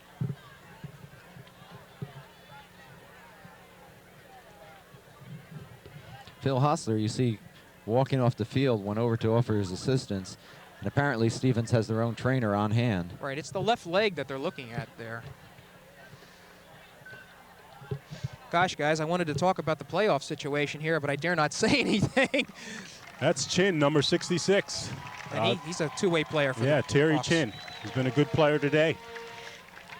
All right, so when East Brunswick comes back over the ball, it'll be 1st and 15. And there goes the clock. The ball is on the East Brunswick 31.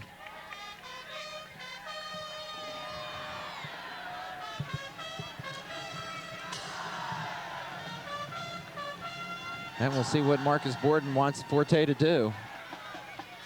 And Brian's going to pass. Looking. He's got some running room. He's going to take it. And he should stay in bounds. He does. Short of the 40-yard line.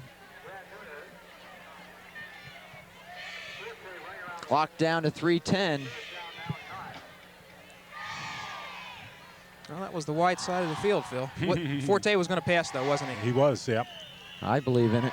Well, we saw Joe DeVito breaking over the middle, but he was well covered. 3rd and 9 for the Bears. I wonder if that short pass underneath might not be the one to throw. They're at their own 38. 2:45 left in the game. Bears on top by 4. Forte looking over the middle. He's got his man Potter. First down. First down near the 50-yard line. And that was the biggest first down of the season for East Brunswick. Very simply now, 2:37 left, John. And that pass underneath was the one that they threw. Saw Dave Potter there. And, John, I'm afraid you won't see any more passing this evening. Well, I should say that our cameraman and director, Pete Canamessa, had sent me a message and said, "Where's Potter?" Well, there he is. 2:20, clock running. Ball on the East Brunswick 48. DeVito fighting his way. Oh. He's got a hole. Breaks outside. Then he'll step out of bounds, stop the clock, but he'll have another, and a flag is thrown. Let's see who that was on. Unnecessary roughness, unsportsmanlike conduct. The young defender, in his frustration, pushed Joey DeVito as he was trying to get up. A rare mistake by J.P. Stevens. They usually show a lot of self-control. Well, you know, this game is so big for both of them, and I think when Joey DeVito picked up that extra yardage, that sort of nailed the nail in the coffin. Oh, let's not bury Stevens yet, John. Excuse me, Phil. Well, let me see this. You may see a pass now, Phil. I'm burying him, okay? Okay. I want to see one to the end zone at least. No, John. 2:10 to go. 1st and 10 for the Bears on the Stevens 23. Trent wide left, I formation. Harmon. And Stevens will have to call his timeout, John. Clock running. Harmon at the 25-yard line. Stevens not making a move to stop the clock at this point. And they're wasting valuable time right here. 1:50. They have 2 timeouts remaining. East Brunswick has all 3.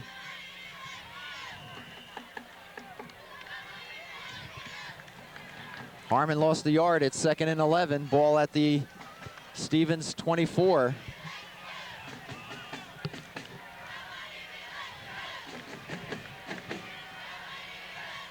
Forte, quick drop, looking. He's got some time, lost it in the end zone. No. Potter's got it! He catches He it. pulled it down at the 3-yard line. A major league catch there.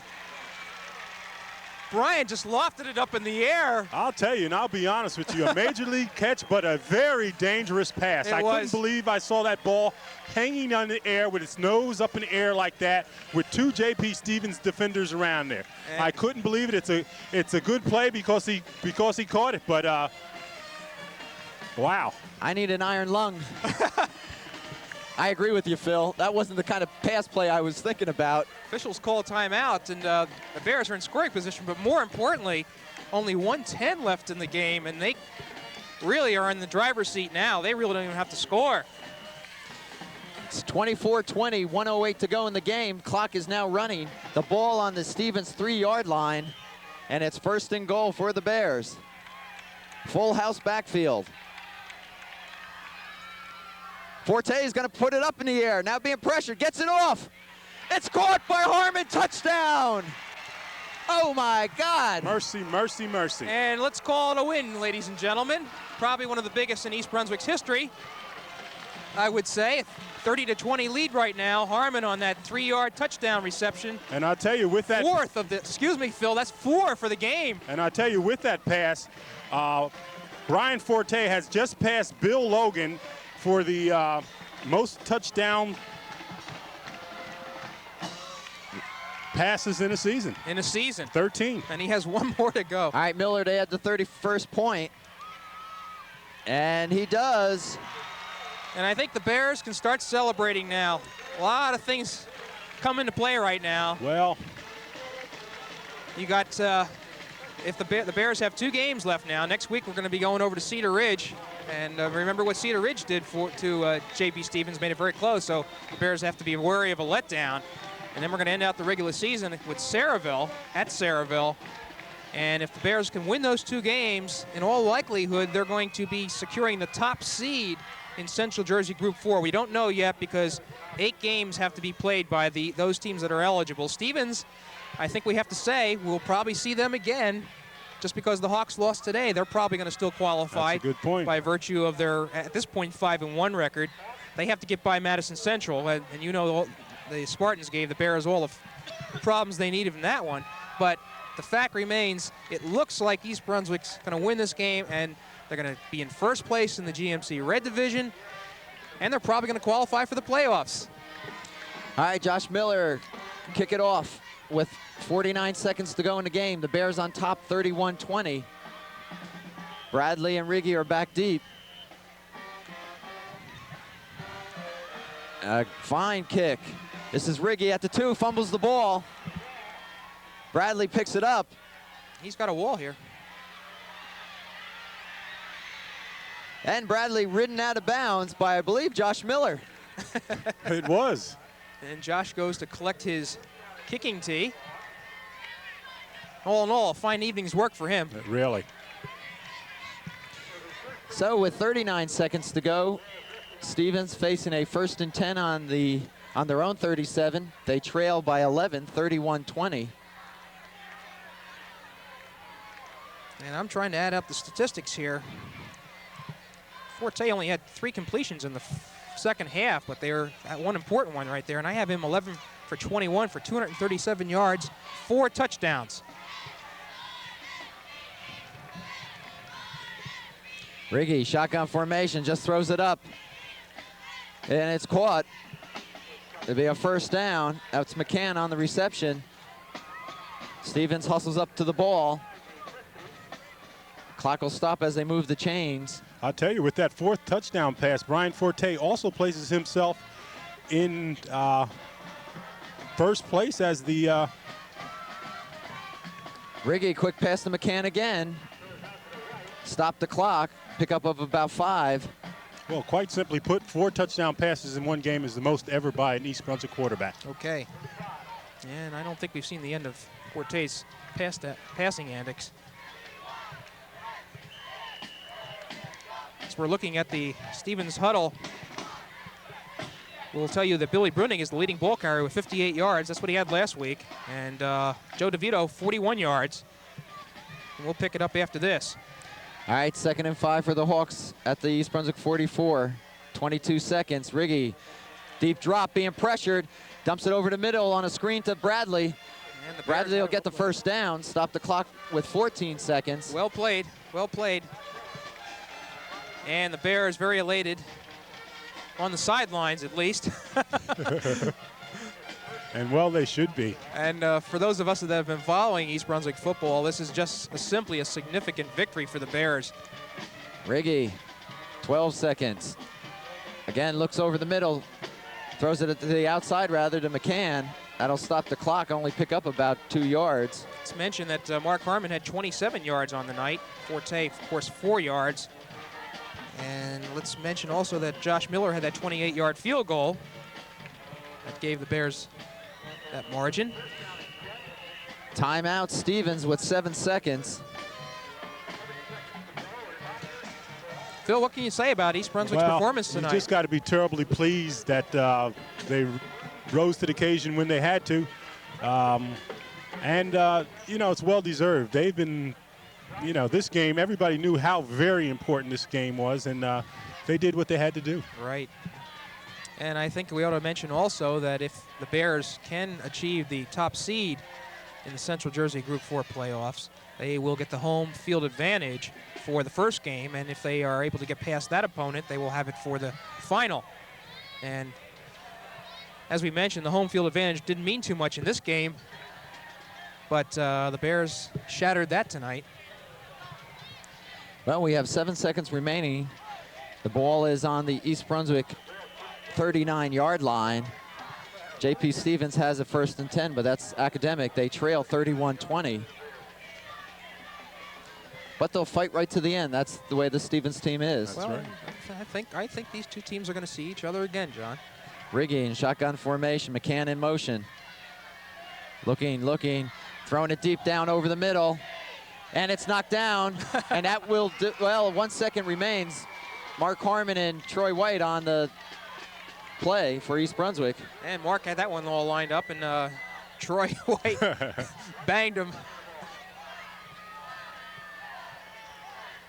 And I'm watching the coaching staff down on the sidelines, and they are extremely pleased with this victory. I know it's the biggest one of the season for them, probably in the last couple of years. So, the last play of the game. And I'm sure we'll see what we just saw, pass deep into the end zone.